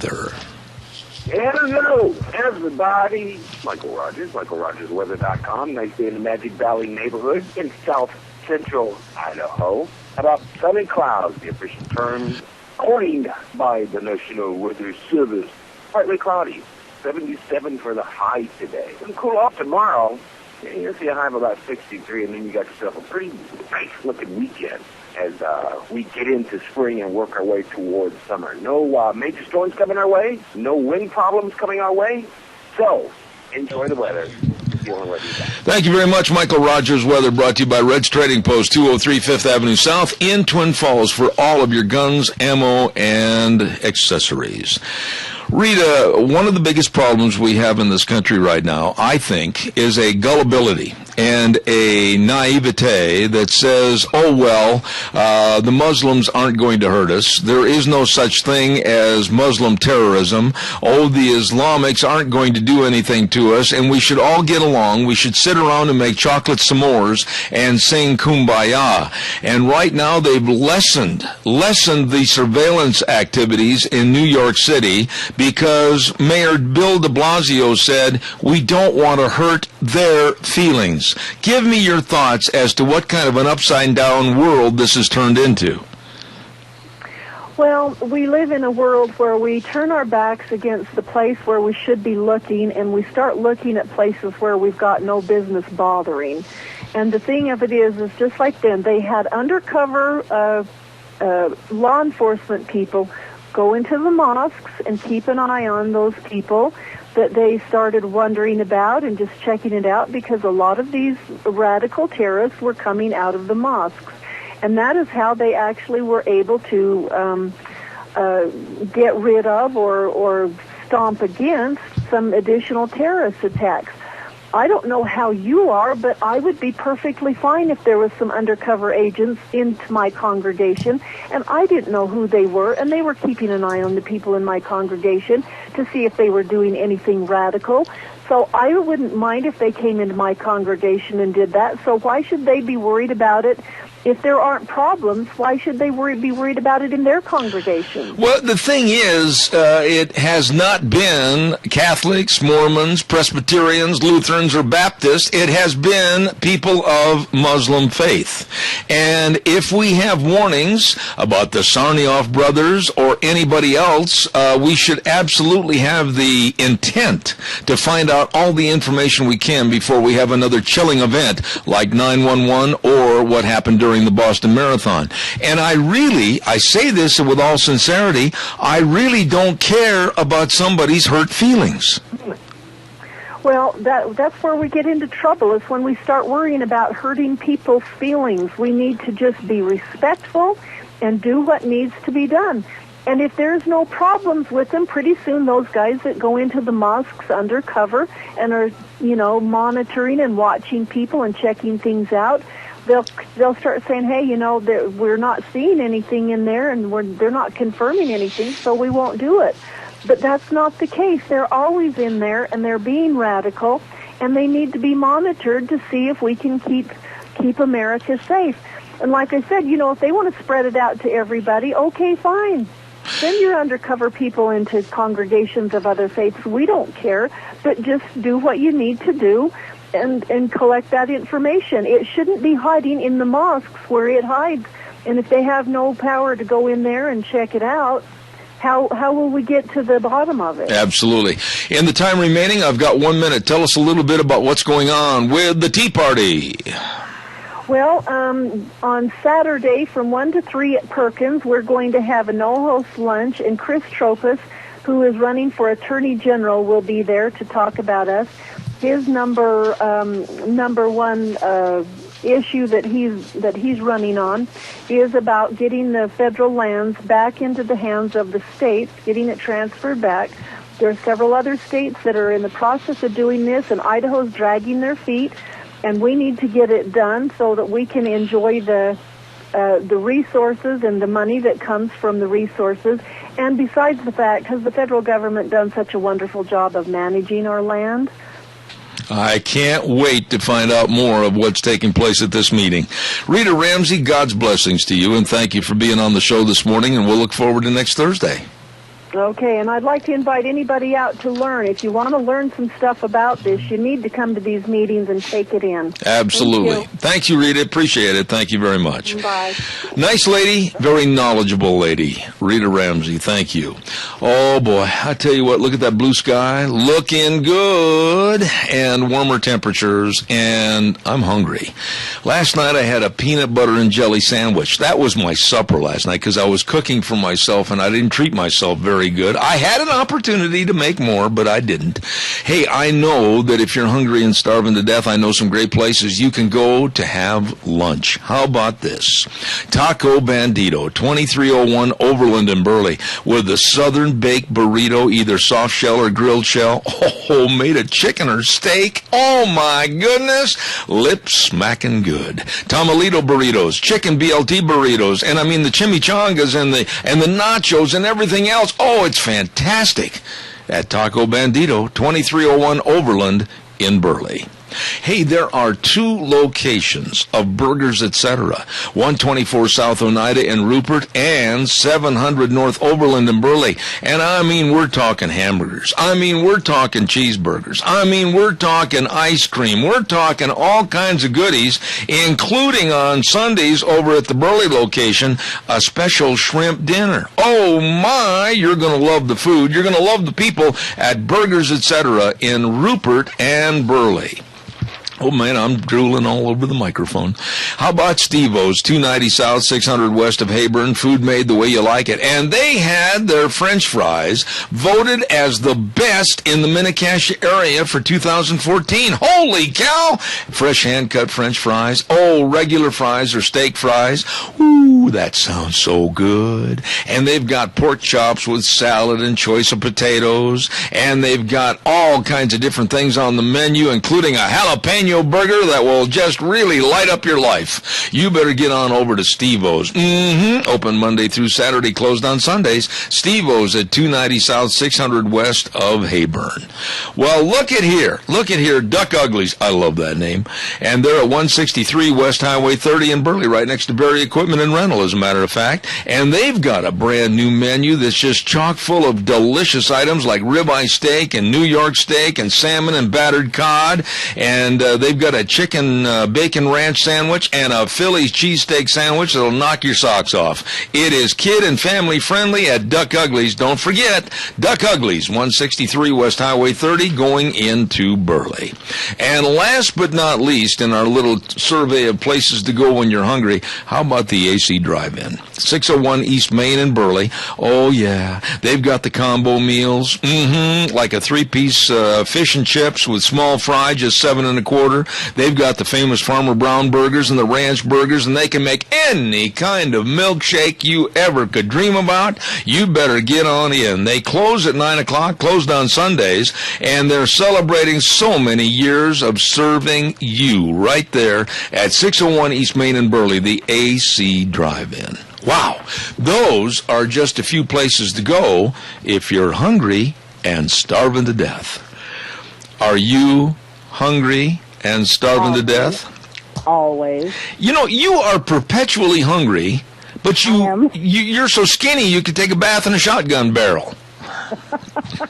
Because my little boy has me running around all the time. You know, there's a lot to be said for juvenile physical fitness. It's not for them, it's for the parents. It is, too.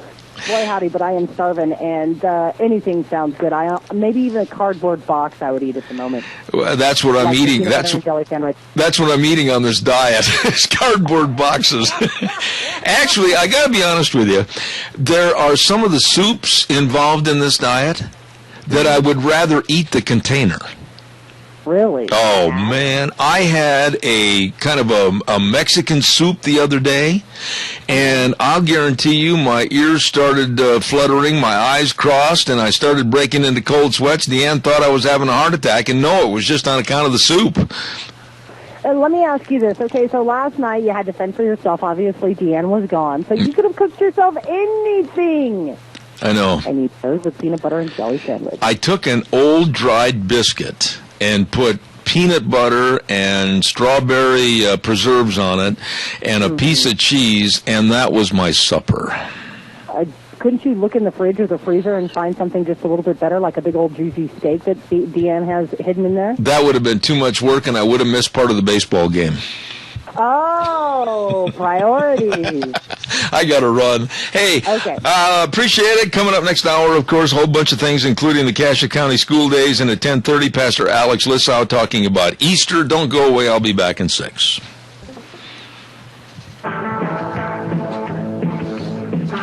Oh, welcome back. Hour number 3 on a Thursday, April 17th. Zeb at the Ranch, and, of course, our major sponsor, your Magic Valley Les Schwab Tire Centers, all 7 locations serving you. And some of our great advertisers, including Lee's Furniture, Floors, and More at 459 Overland in Burley. We'll be talking to them in just a few moments. And also our friends at Ramsey Heating and Electric at 2600 Overland Avenue in Burley. Hey, do not forget the Chadwick Sports Grill, 139 West Main in Burley. Oh my, what is the special for today? It is Southwest chicken over steamed rice, coming with vegetables and soup or salad. It is going to be delicious. You're going to enjoy it so much. Stop in today and enjoy the Chadwick Sports Grill. By the way, they're not going to be open on Easter. They're going to give all the people that work there a nice time off. And don't forget, but stop in today. Southwest chicken over steamed rice with vegetables and soup or salad at the Chadwick Sports Grill, 139 West Main in Burley. Really good folks. Okay, now we're going to head on over real quick to our friends at Lee's Furniture, Floors, and More at 459 Overland in Burley, and I'll bet you on the telephone I'm not going to stick my neck out. I'm just going to say good morning, enter and sign in, please. Good morning, Zeb. This is Jeff. Oh, boy, I would have been way off base. I thought maybe that was going to be Jason, and then I thought, no, might be Pam. Aha, here's Jeff. Yeah, save the best for last. Well, hey, Zeb, I appreciate you taking time to share a minute with us here this morning. I'd just like to share for all the people that may not be aware, we do have our final 4 days of our anniversary sale, and we do have some fantastic savings right now. So I would invite everyone out there, your listening audience, to come in and take advantage of the specials we have. Zeb, just a couple of specials that I'd like to highlight in particular. As everyone knows, we have a fantastic selection of floor covering. We just received some new rolls. And these carpets that we got in, these are the best values that are available in carpet. These are some of the Mohawk Smart Strand silk carpets. We have additional rolls which begin at $8.95 a yard. If there's anybody out there right now that are considering doing any particular upgrades to their home, they're doing spring cleaning, they want to change the carpet in the living room, I would invite them to come in right now because you're not going to find a better price on the carpet. Absolutely. Now, besides the carpet, I know that you've got all the vinyl flooring, you've got all the complete rooms made simple. You've got so much over there. That's right. We have laminate flooring. We have tile. The list goes on. But these are products that we carry in stock. We have professional installation available. And we also have, Zeb, our 110% price guarantee, which means that we will not be undersold on that price. And we have that in writing. So for anybody listening out there, we guarantee the lowest price. And by I just want to highlight it real quickly. I know that we don't have much time, but we just received several new shipments of recliners, sofa love sets, sectionals. So if you're thinking about putting a sectional in a family room, you want to be able to have everybody gather around, fantastic savings there. Mattress sets, you know about our Beauty Rest pocketed coil mattresses. In fact, right now we still have some left. We have our deluxe pocketed coil, a queen-size mattress box set right now, half price, for only $5.99. We still have some left, so I'd invite customers to hurry and grab those while they're available. You know, Jeff, tell everybody, too, with the wide selection of recliners, they've got to get in and try one on, because not all recliners are going to fit all different bodies. Like some are tall, some are short, some are heavy, some are skinny. And like my wife, very petite in her recliner, and I like that big leather recliner. You got to try them on. That's right. And, you know, Zeb, something that's very important about that, you know, for everybody out there listening, you know, Mother's Day is fast approaching. And I'll tell you, women like to have a nice chair that they can sit down and relax in after their long days. And we have these new lady power recliners. Just at the touch of the button, they recline. Women oftentimes complain that they can't find a chair that's the right size for them. Well, with that motorized mechanism, it no longer matters. They sit down, push the button, and it reclines, and it stays there until they're finished taking a nap or sitting down watching TV. They're perfect, Zeb. And right now, we just have a number of new chairs that came in. And so if you are looking for a ladies' chair, men's chairs too, we have these available. Huge selection. Absolutely. I'll tell you what, folks, they've been with me on this program a long time, and they are the best. Lee's Furniture, Floors, and More at 459 Overland in Burley. Jeff, quickly, what are the hours? Zeb, we're here Monday through Friday, 9 a.m. to 6 p.m., Saturdays, 10 a.m. to 5 p.m. Our phone number is 878-2341. Give us a call. You have any questions, come on in. We've got what you need. All right, my friend. Jeff, take care. Have a good day, and we'll talk to you again next week. Thank you, Zeb. All right, sir. Thank you. Ladies and gentlemen, Lee's Furniture, Floors, and More, 459 Overland in Burley with our dear friend Jeff. Stop in and see those good folks today. Well, it is time for our Cassia County School Days, and of course, it's brought to you by two wonderful guests and sponsors, and we say thank you to A Child's World at 1308 Overland in Burley. They've got hundreds and hundreds for the ladies' spring dresses, beginning at just $20. All you have to do is go in there today and crack an egg and then look inside and see what you're going to get for a discount above that price. Yes, 15 to 50% off your purchase. And remember, they've got all the Cherokee and Dickie scrubs, and they've got all the games. They've got everything for the kids and the family. You just stop in and enjoy it. A Child's World, 1308 Overland in Burley. And also our thanks go out to the Ambulatory Surgery Center, 1344 Highland Avenue in Burley. My goodness, if you're planning a surgical procedure, call 677-8888. They can literally save you hundreds of dollars by having your doctor use the Ambulatory Surgery Center for your outpatient surgery on Highland Drive. Don't forget, Ambulatory Surgery Center and A Child's World bringing you school days in Cassia County. And right now, we're going to go to the telephone line and have have the principal of the alternative school in Burley, connected to the Cassia County High School, Cassia High School, I should say, and that's Lori Heward. Good morning, Lori. How are you? Good morning. I'm fine, thanks. You are Good to be on your program. Well, it's my treat. Thank you very much. I'm glad you're on the show. I've got a lot of questions to ask you and everything. You're the principal of the alternative school. Now, how is that connected with the high school? We're a separate high school. I see. We're a high school on our own, and the other high schools in the district feed into our alternative school. So we have Declo, Malta, Oakley, Burley students. They would come to us if they needed the services an alternative school can offer. Now, okay, I'm glad you clarified that because I had a lot of people ask me about that when I mentioned I was going to have you on the phone. So you are the alternative school called Cassia High School, is that correct? That's right. Okay. Now, Lori, tell me a little bit about the students. Tell me a little bit about the background. Tell me a little bit about how they pick and are chosen to go to the Cassia High School. Explain that to us. Okay.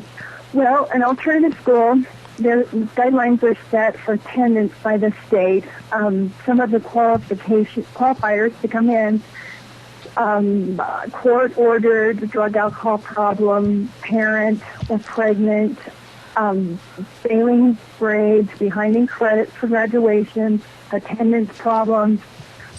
Those are just some of the qualifiers, and students, counselors from the high schools identify students that might be at risk of dropping out. And so they send them to us, and we work our magic, and we get kids graduated and feeling good about themselves and doing well in school. Our goal, we work to send kids back to the regular high school. But I find sometimes they come to our school and they're doing well and passing classes and feeling good about themselves, and then I can't get them to leave. I'm like, fly, little bird, go home to your high school. But we say, don't be in trouble to stay with us. So that's what we do. Well, Lori, most districts have an alternative school. I see.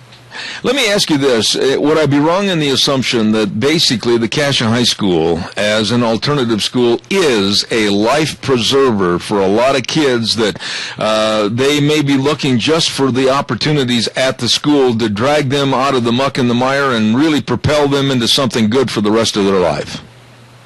Absolutely. Absolutely. We've had great success. We just have amazing students, and I've had opportunities to go other places, and I love the alternative school because you get to see such life changes for students. It's really fun to work with those kids, and they just do well. So many of them do well. If they didn't have the opportunity to go to an alternative school, we would have dropouts. It's just hard on the community. If you have a lot of students that aren't succeeding and they're wanting to quit school, and we just kind of fill that void. We help them get jobs. We do a lot of awesome things. Well, what about the staff? Sort of have a sense of belonging and importance. I think that's the biggest thing. And we have great parents. I love working with the parents of our students. Oftentimes they come frustrated or maybe needing some extra skills or, support in helping kids succeed, and we have good success with that too. Lori, what about the staff itself? I mean, basically, are these teachers teaching a different kind of a program, or are they still teaching the basics? How do you go about finding teachers to teach at the alternative school? Good question. We have an amazing staff. And I really believe that not everybody would enjoy working in an alternative school, but the teachers that we have, they specialize in helping kids and giving extra support and involving parents, and we've got a great bunch. We have 7 certified staff, and we have 5 para-eds that help support us. We're a school of 130. So we're a big school in a little place. We're in the old Burley High shop, the old Burley High School shop. So we're behind the CSI Center. So we've had several remodels to make us a really nice little home there. It's a good place to be. Lori, as far as the curriculum is concerned, is it basically on the same premise as a regular high school, or does it specialize in service and job opportunities? Give us a little information on the curriculum itself. The curriculum is the same as the regular high school. The district has a set curriculum, and we follow that. The difference between our school and, I'm going to say, the high school would be on a semester schedule, so they have 2 semesters a year, and the students there have an A-B day. So they are actually taking 8 classes over the A-B day, 4 classes a day, and they flip those. Our students, we have 4 blocks, and so they're taking the same class every day, and that's one of the reasons we have success. I find some of the students I get just have a hard time managing 8 classes a day. So when we put it down to 4 classes a day, you have the same class every day for a block. We're able to maybe get them focused a little bit on those 4, and we promote success that way. But we have the same curriculum, we have the same end-of-course assessments, all that, it's the same. Lori, I would like you to take, we've got about 2 minutes left in this segment. I'd like you to kind of share with us some of the success stories. You must be, as the principal of the alternative school, you must have some of the more pertinent stories that stand out in your mind about some of the stories of kids that have really changed their lives around and gone on not only to college but also trade schools to really help themselves. Oh, I would love that. I would love to tell you that, but first, I have to get on your program that we're having a food drive. We do this yearly, and last year we were able to raise 10,000 pounds of food for Helping Hands Mission, and we're in the process of that right now. So I just a shout out to the community. We had students taking grocery sacks around as far as they can walk to gather it up, but it's a big competition for our school. It's a big deal for the community. We help replenish that food bank. They use it a lot over Christmas and the winter, and they're down and they count on us. So please help us with that, and in turn, you're helping our students have a sense of belonging and a sense of giving back to the community, service. All those things are so important for us at-risk youth to feel good about themselves and to start making positive changes and being good members of the community. We have Earth Day coming up. I think that's on the 23rd of April, but we're going to use Friday the 25th, and we will be out in the community doing service as a celebration of our food drive. So I wanted to tell you some of the places we're going to be so people can be looking for our students and giving them a honk and a wave on next Friday as they're doing these service projects. We're going to have students at Storybook Park painting and refinishing. We're going to have our junior class will be at the Botanical Gardens. Sophomores are painting graffiti. The freshmen are going to be at the senior center, and they'll be helping with the grounds and also interacting with residents. And then our junior high class will be cleaning our school grounds. And you asked me for a success story, and I've got to tell you, we've had 5 graduates from last year that remember how awesome it was to have 10,000 pounds of food. Those 5 students are helping us this year. They've been coming from their jobs and bringing food and getting the other students excited, and I think that was so awesome to me. Oh, absolutely. Absolutely. Excited about it and still have that sense of community. That's what we're working for. Lori, I can tell by the sound of your voice and your verbiage that you are more than excited about being the principal at the alternative school, the Cassia High School, and I say God's blessings to you and all the staff. You're doing a great job, and all you got to do is just promise to come back on the program sometime in the future, and we'll highlight some of the things that are going on over at the school, okay? I would love that. Thanks for having me today. Oh, you're very welcome, and happy Easter to you. You too. Thank you very much. Lori Heward, and she is the principal at the alternative school, Cassia High School in Burley. And you could tell by the sound of her voice, she is very enthused about her job and the children that she works with. Don't forget Ed's Office Products Incorporated, 1340 Overland in Burley. I'll tell you what, after 40 years, Ed's Office Products has decided they're going to close the doors. Gloria said, I'm out of here. I need a vacation. Everything is 25% off. Everything. Beautiful solid oak desks and all the office supplies, all the fixtures, and they're open Monday through Friday, 8:30 to 5, and the merchandise won't last long. So you better get in there and get the best picks at Ed's Office Products Incorporated, 1340 Overland in Burley. Gloria says you better hurry. It's going fast. Ladies and gentlemen, right now via the phone, we're going to run on over to Barry Equipment and Rental. And on Thursdays, we try to feature some of our top-notch advertisers and sponsors on this program. And Gina, do we have Nick on the line with us? Yes, we do. Oh, my goodness, there he is. I thought maybe you'd be perched in one of those good-looking Doosan loaders or up on top of a Coyote tractor. Nick, how are you? I'm doing great, Zeb. How are you? Well, not too bad, but every single time I go by that location down there in Burley at 159 West Highway 30, it looks like you're adding more equipment all the time. Tell us about what you've got to offer the public. Well, we've got a variety of Bobcat skid steers and excavators. Of course, we just took on that Doosan line, which is Bobcat's parent company. Just came back off a demo the other day with the Doosan. Guys liked it. Thought it was a bit small for their application, so we're going to get them into a bigger one. Mm-hmm. My Coyotes have actually been selling pretty well, too. I got a couple of 73 horses in the other day. One's got cab with heat, air conditioning, and a little compartment there to keep a soda cold or your lunch warm, whatever you want to do. Okay.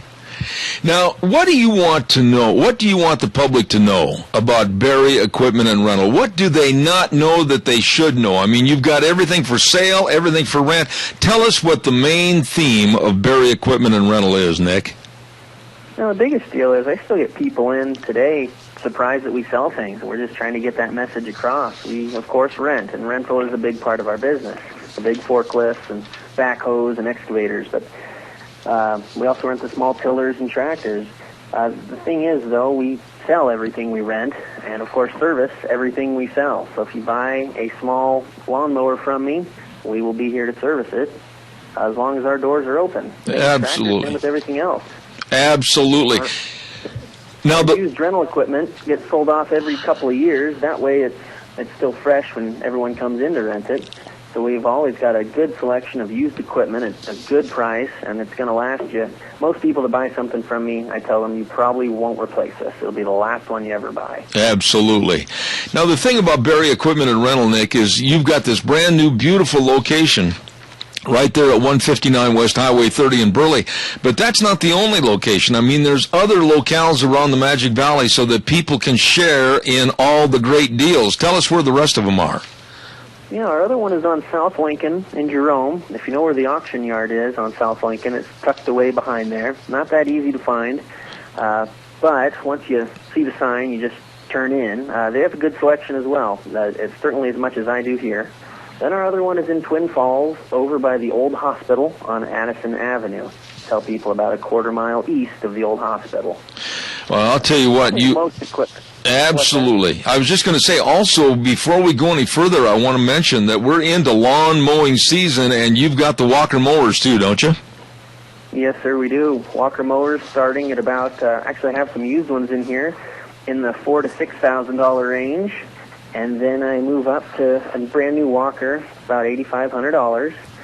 Then we have some hustlers for people that can't stomach the nearly $10,000 to spend on a mower, and they have a special this year of $28.99. That's for a 42-inch side discharge hustler mower, zero turn, of course, no tractor mowers. Absolutely, boy! I tell you what, it's all there at Barry Equipment and Rental. And what are the hours that you're open over there, Nick? Monday through Friday, we're here 7:30 to 5:30.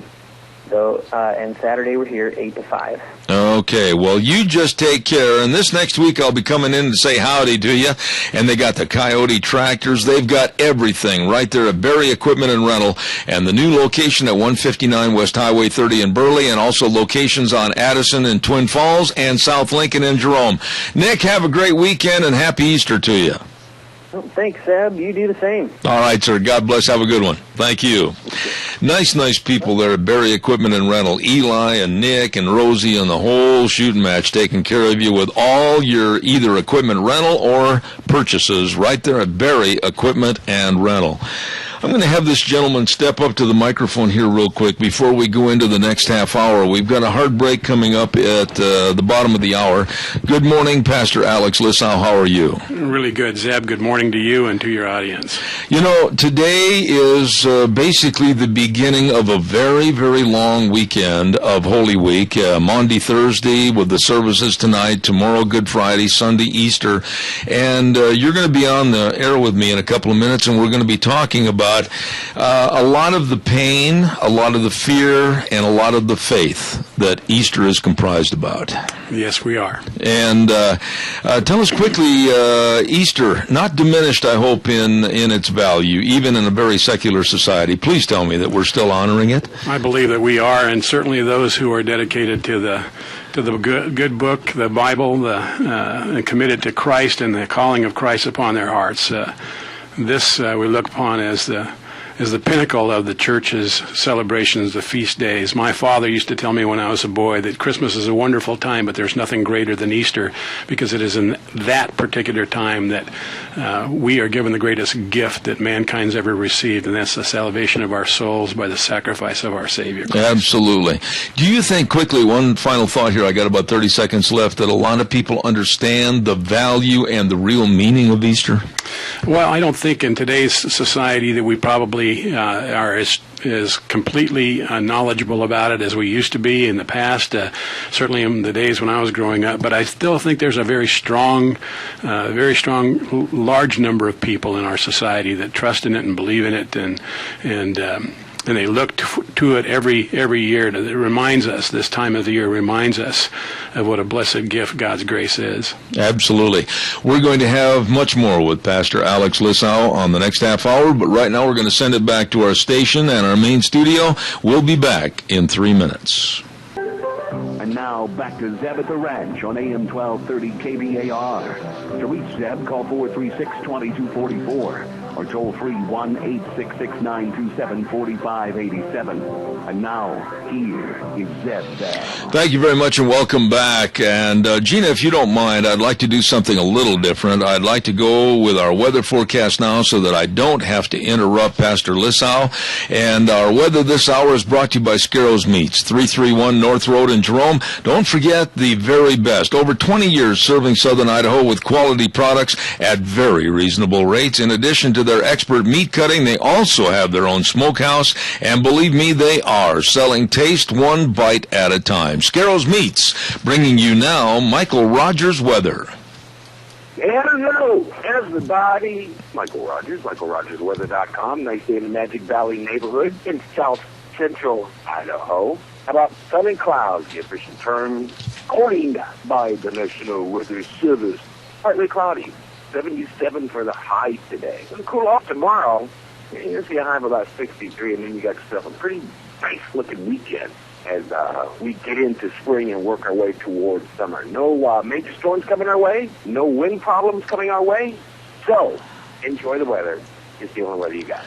Thank you very much, Michael. Brought to you by Scarrows Meats, 331 North Road in Jerome, the number to call for the very best in your custom meat cutting and very, very best of smokehouse meats, selling taste one bite at a time, 324-7657, Scarrows Meats in Jerome. Thank you. And again, I want to mention a welcome to Pastor Alex Lissau of Trinity Lutheran Church over in Eden, and a lot of Easter festivities going on at the church, and I know you've got a lot to go through, and I don't want to short your time, so I'm going to turn this over to you and say good morning, and thank you for sharing Happy Easter with us. Well, thank you, Zeb, and thank you for the opportunity to share these words with you. I thought as I was looking through things that maybe it would be good to kind of bring people the real picture of what happened in the last week of Jesus' life before he was crucified, and even the crucifixion, and go into the resurrection, and so in the ascension that comes after that. And so I thought what I would do is just kind of bring you up to date with some information that I have from some past history and some paper writing I used to do when I was in seminary. I kind of thought about the kind of doctor history thing that you have on Tuesdays, and so I thought maybe today I would be Pastor Misery, because what I have to tell you about was a miserable time. Yes. It was a difficult time, yes. And it was a struggle.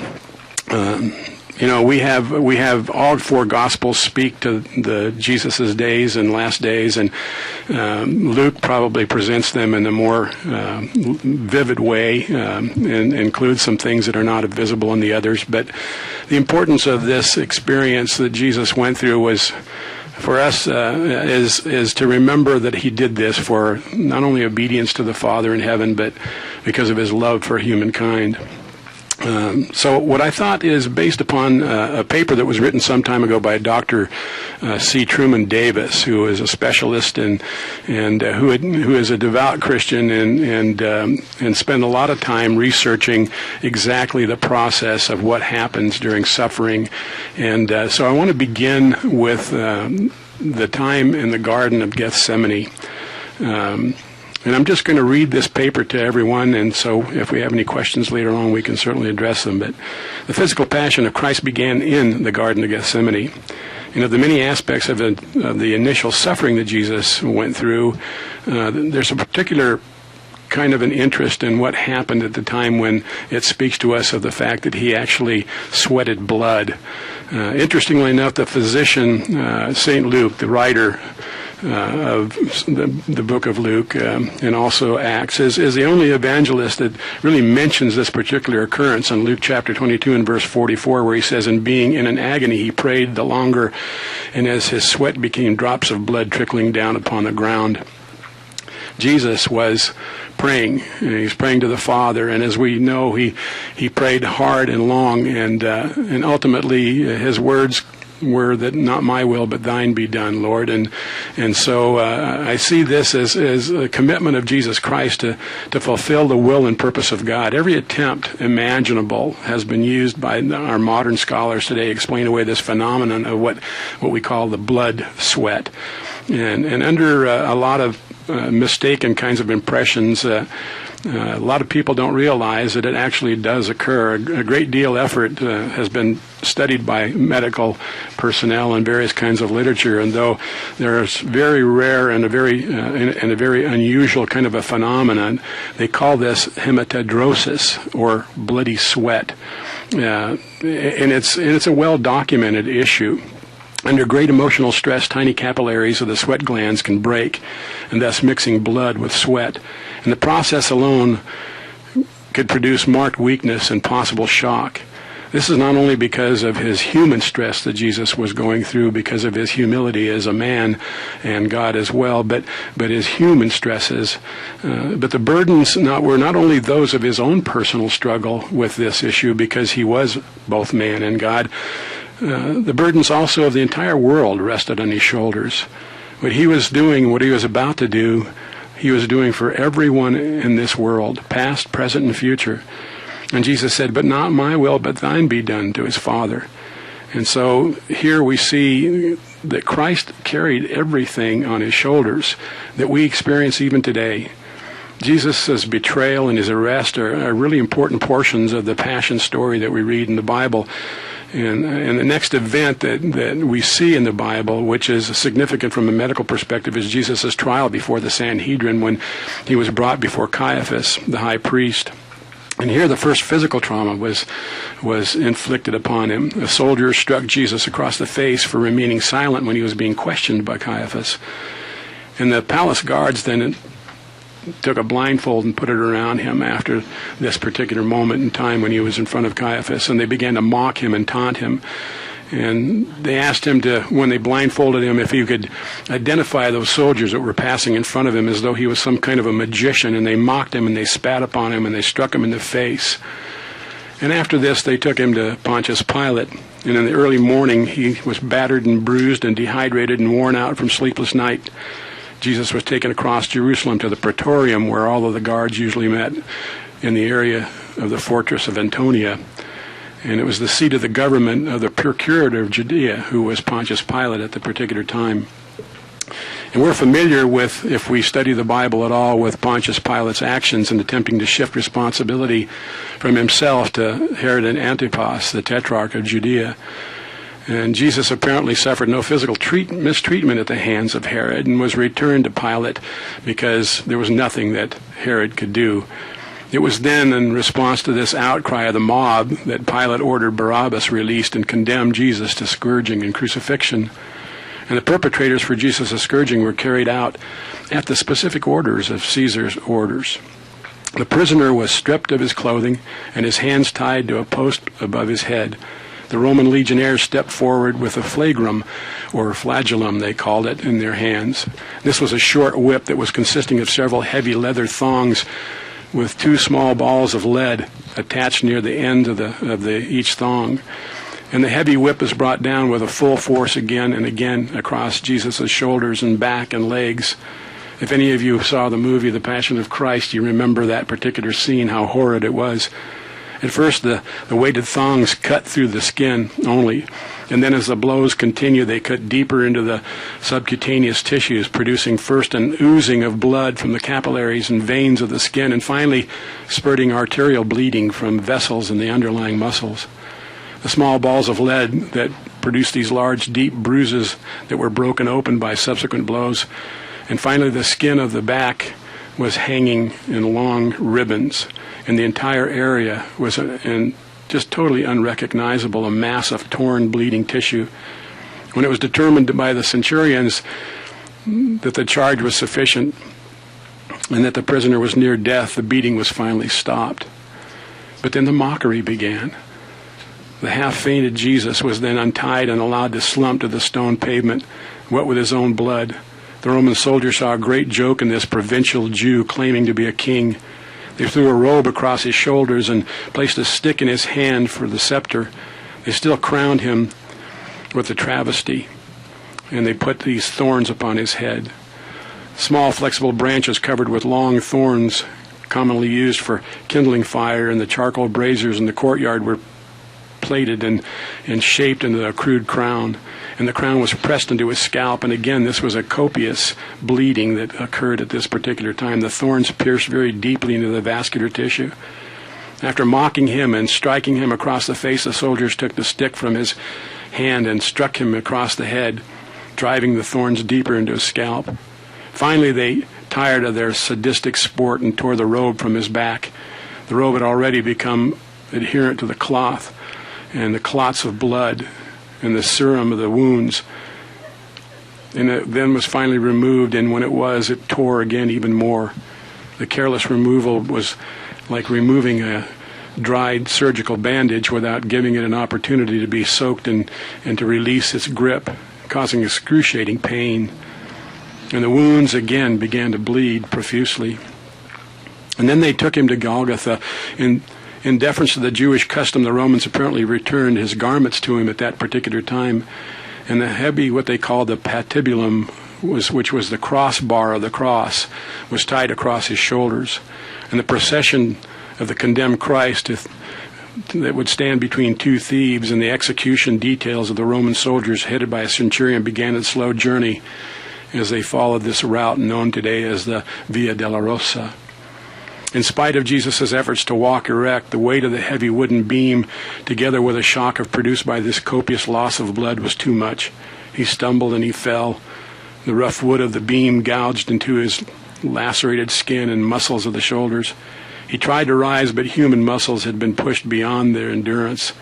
The centurion, anxious to proceed with the crucifixion, selected a stalwart man, a North African onlooker, one whom we know as Simon of Cyrene, to carry the cross. And Jesus followed, still bleeding and sweating the cold, clammy sweat of shock. The 650-yard journey from the fortress Antonia to the Golgotha was finally completed. The prisoner was again stripped of his clothing except for a loincloth, which was allowed. to the Jews. Then the crucifixion began. Jesus was offered wine mixed with myrrh, a mild analgesic, pain-relieving mixture. He refused to drink it. Simon was ordered to place the patibulum on the ground, and Jesus was quickly thrown backward, with his shoulders across and against the wood. The legionnaires felt for the depressions in the front of the wrist, and then he drove a deep, heavy, square wrought iron nail through the wrist and deep into the wood. Quickly he moved to the other side and repeated that same action, being careful not to pull the arms too tightly, but to allow some flexion and movement. The patibulum was then lifted and placed at the top of the stripes, which is the stalk or the very top of the post of the cross. And then the titulus was put there, and that's the little title sign on the cross that read, Jesus of Nazareth, King of the Jews. And it was nailed into place. And then his left foot was pressed backward against the right foot. With both feet extended, toes down, a nail was driven through the arch of each, leaving the knees moderately flexed. And so now the victim was considered to be crucified. What a terrible and horrible thing. Even when we dislocate a finger or prick ourselves with a pin, can you imagine 100 times, 1,000-fold more painful than that is what Jesus experienced. Then on the cross, as Jesus slowly sagged down with more weight on the nails in the wrists, excruciating fiery pain shot along the fingers and up the arms to explode in the brain. The nails in the wrists were putting pressure on the median nerve, large nerve trunks which traversed the mid-wrist and hand. And he pushed himself upward to avoid the stretching torment. He placed his full weight on the nail through his feet. Again, there was a searing agony as the nail tore through the nerves between the metatarsal bones of the feet. At this point, another phenomenon occurred. As the arms fatigued, great waves of cramp swept over the muscles, knotting them in deep, relentless, throbbing pain. With these cramps came the inability to push upward. Hanging by the arms, the pectoral muscles, the large muscles of the chest were paralyzed, and the intercostal muscles, the small muscles between the ribs, were unable to act. Air could be drawn into the lungs, but it could not be exhaled. And Jesus fought to raise himself in order to get even just some short breath. Finally, the carbon dioxide levels increased in the lungs and the bloodstream, and the cramps partially subsided. In effect, he was almost drowning in his own fluids at that particular time. And then, sporadically, he was able to push himself upward to exhale and bring life-giving oxygen. But can you imagine how painful that pressure must have been? It was undoubtedly during these periods that he uttered those 7 short sentences that we see recorded in Scripture. First, he looked down at the Roman soldiers throwing dice that were trying to win his seamless garments. And he said, Father, forgive them for what they do, for they do not know what they do. And then he said to the penitent thieves, today thou shalt be with me in paradise. And then down, as he looked at his mother, Mary, he said, woman, behold your son. And turning to the terrified, grief-stricken John, the adolescent young man who stood there, the apostle, he said, behold your mother. He made sure that he committed his mother to protection and guidance and help from one of his disciples. And then the fourth cry from the beginning of Psalm 22 is, my God, why have you forsaken me? And he suffered hours of limitless pain and cycles of twisting, joint-rending cramps, intermittent partial asphyxiation, and searing pain as tissue was torn from his lacerated back from his movement up and down against the rough timbers of the cross. And then another agonizing began, a deep, crushing pain in the chest as the pericardium, that sac surrounding the heart, slowly filled with serum and began to compress the heart. And the prophecy in Psalm 22:14 was then being fulfilled. I am poured out like water, and all my bones are out of joint. My heart is like wax. It is melted in the midst of my bowels. The end was rapidly approaching for Jesus, and the loss of tissue fluid had reached a critical level. The compressed heart was struggling to pump heavy, thick, sluggish blood into the tissues, and the tortured lungs were making a frantic effort to inhale small gulps of air. And this markedly dehydrated tissue sent their flood of stimulus into the brain. Jesus gasped his fifth cry. I thirst, he said. And again we read the prophetic words from Psalm 22:15. My strength is dried up like a potsherd. My tongue cleaves to my jaws. And thou hast brought me into the dust of death. And then a sponge soaked in what they called posca, or the cheap or sour wine that was the simple drink of the Roman legionnaire, was lifted to Jesus' lips, and his body was now in what they called extremis. And he could feel the chill of death creeping through his tissues. And this realization brought him his sixth word, possibly little more than a tortured whisper. It is finished. His mission of atonement had been completed. Finally, he could allow his body to die. With one last surge of strength, he once again pressed his thorn feet against the nail. He straightened his legs and took a deep breath and uttered his seventh and last cry, Father, into your hands I commit my spirit. And then death came. And the common method of ending a crucifixion was by what they call a crura fracture. And that was the breaking of the bones of the legs so that he couldn't hold himself up anymore. It prevented the victim from pushing himself upward so that the tensions could not be relieved from the muscles of the chest, and rapid suffocation then would begin to occur. And the legs of the two thieves were broken, but then the soldier approached Jesus and they saw that this was unnecessary. And apparently, to make doubly sure of his death, the legionnaire drove his lance deep between the ribs, upward through the pericardium and into the heart. John 19:34 says, and immediately there came out blood and water. And thus there was an escape of water fluid from the sac surrounding the heart and the blood of the interior of the heart. This is rather conclusive post-mortem kind of evidence that Jesus died, not the usual crucifixion death by suffocation, but of a heart failure due to shock and constriction of the heart by fluid in the pericardium. And so the time passed, and finally they came and they took Jesus' body down from the cross. And these events that we have glimpsed in the epitome of evil that man can exhibit toward his fellow man and toward God. And we see that around us even to this day. This is an ugly sight, and it's not likely to leave us, and it is something that will leave us despondent and depressed even in our day. But the crucifixion was not the end of the story. How grateful we can be that we have a sequel. And that's the glimpse of the infinite mercy of God toward man, the gift of atonement, the miracle of resurrection, the expectation of Easter morning, when the tomb was empty. Now, the one who did this study and wrote the paper on this is a Dr. C. Truman Davis, who is a graduate of the University of Tennessee College of Medicine. And he's a practicing ophthalmologist. He's also a pastor. And he's an author of a book about medicine and the Bible. A deeply devout Christian who spent many days and many hours and many weeks preparing and writing the history of this event so that it would be understood by the people of our time. What we must remember is that Jesus suffered all of this in obedience to God the Father, who sent his Son into the world not to condemn the world but to save it through Christ Jesus. And we must not forget that this was done for us.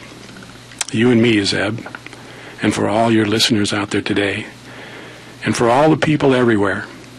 And if we understand this and freely accept Jesus Christ as our one and only Savior, no matter whatever happens, our eternal life is secure in Christ, by grace alone, through faith alone, in Jesus Christ alone.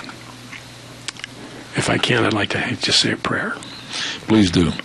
Heavenly Father, as we step into this Holy Week, this last Sunday with Palm Sunday, and as we begin to worship this night and Maundy, Thursday, you have given us a mandate.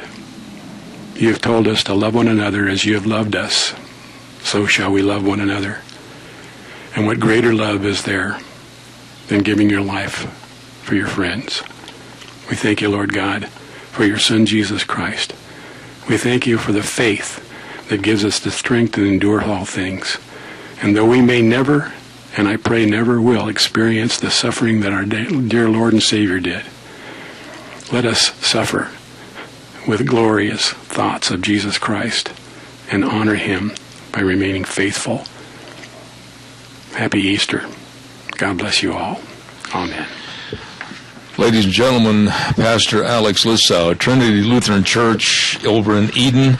And while I have you here, Pastor, I just want to say that was so heartfelt and so well presented.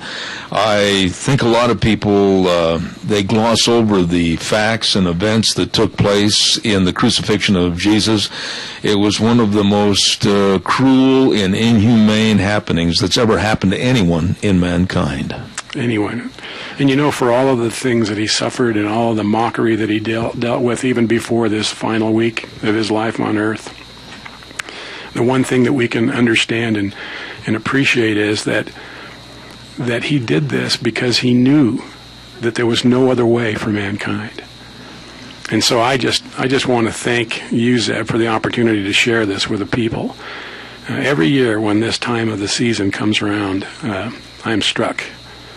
I'm struck more than any other time of year. Even when I did a funeral this week, and even at that moment I began to think of tonight and Good Friday, and I began to think of the glorious gift we have in the resurrection.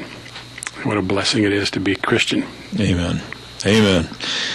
Ladies and gentlemen, I want to say thank you very much to Pastor Alex Lissau, and I want to extend to everyone out there in the listening audience a very happy Easter. We'll have closing remarks in just a moment. As I've mentioned, we are very, very proud to have one of our great major sponsors on this program as our Magic Valley Les Schwab Tire Centers, and I know they extend to you and your family a very happy Easter. And don't forget, too, that being in springtime, they have a huge tire sale going on at your Magic Valley Les Schwab Tire Centers with Lane and Rupert, Dave on Blue Lakes and Twin, Mike and Buell, Mike and Jerome, the Twist family and Paul, John and Pauline in Twin Falls, and Randy on Overland and Burley. Regardless of the circumstances of your driving, they have the tires that'll fit your vehicles for the safe driving that you need. So stop in and see them today, your Magic Valley Les Schwab Tire Centers. On behalf of my family, Deanne, myself, and my children, and my extended family, I say happy Easter to everybody, and I especially extend a thank you to Pastor Alex Lissau. And I certainly hope and pray that everyone will acknowledge by going to their church on this Easter morning a day of happiness, a day of joy. And we will be back on Monday of next week at 8:06. Zeb at the Ranch. God bless you. Have a great weekend. And remember, the way things were are the way things ought to be.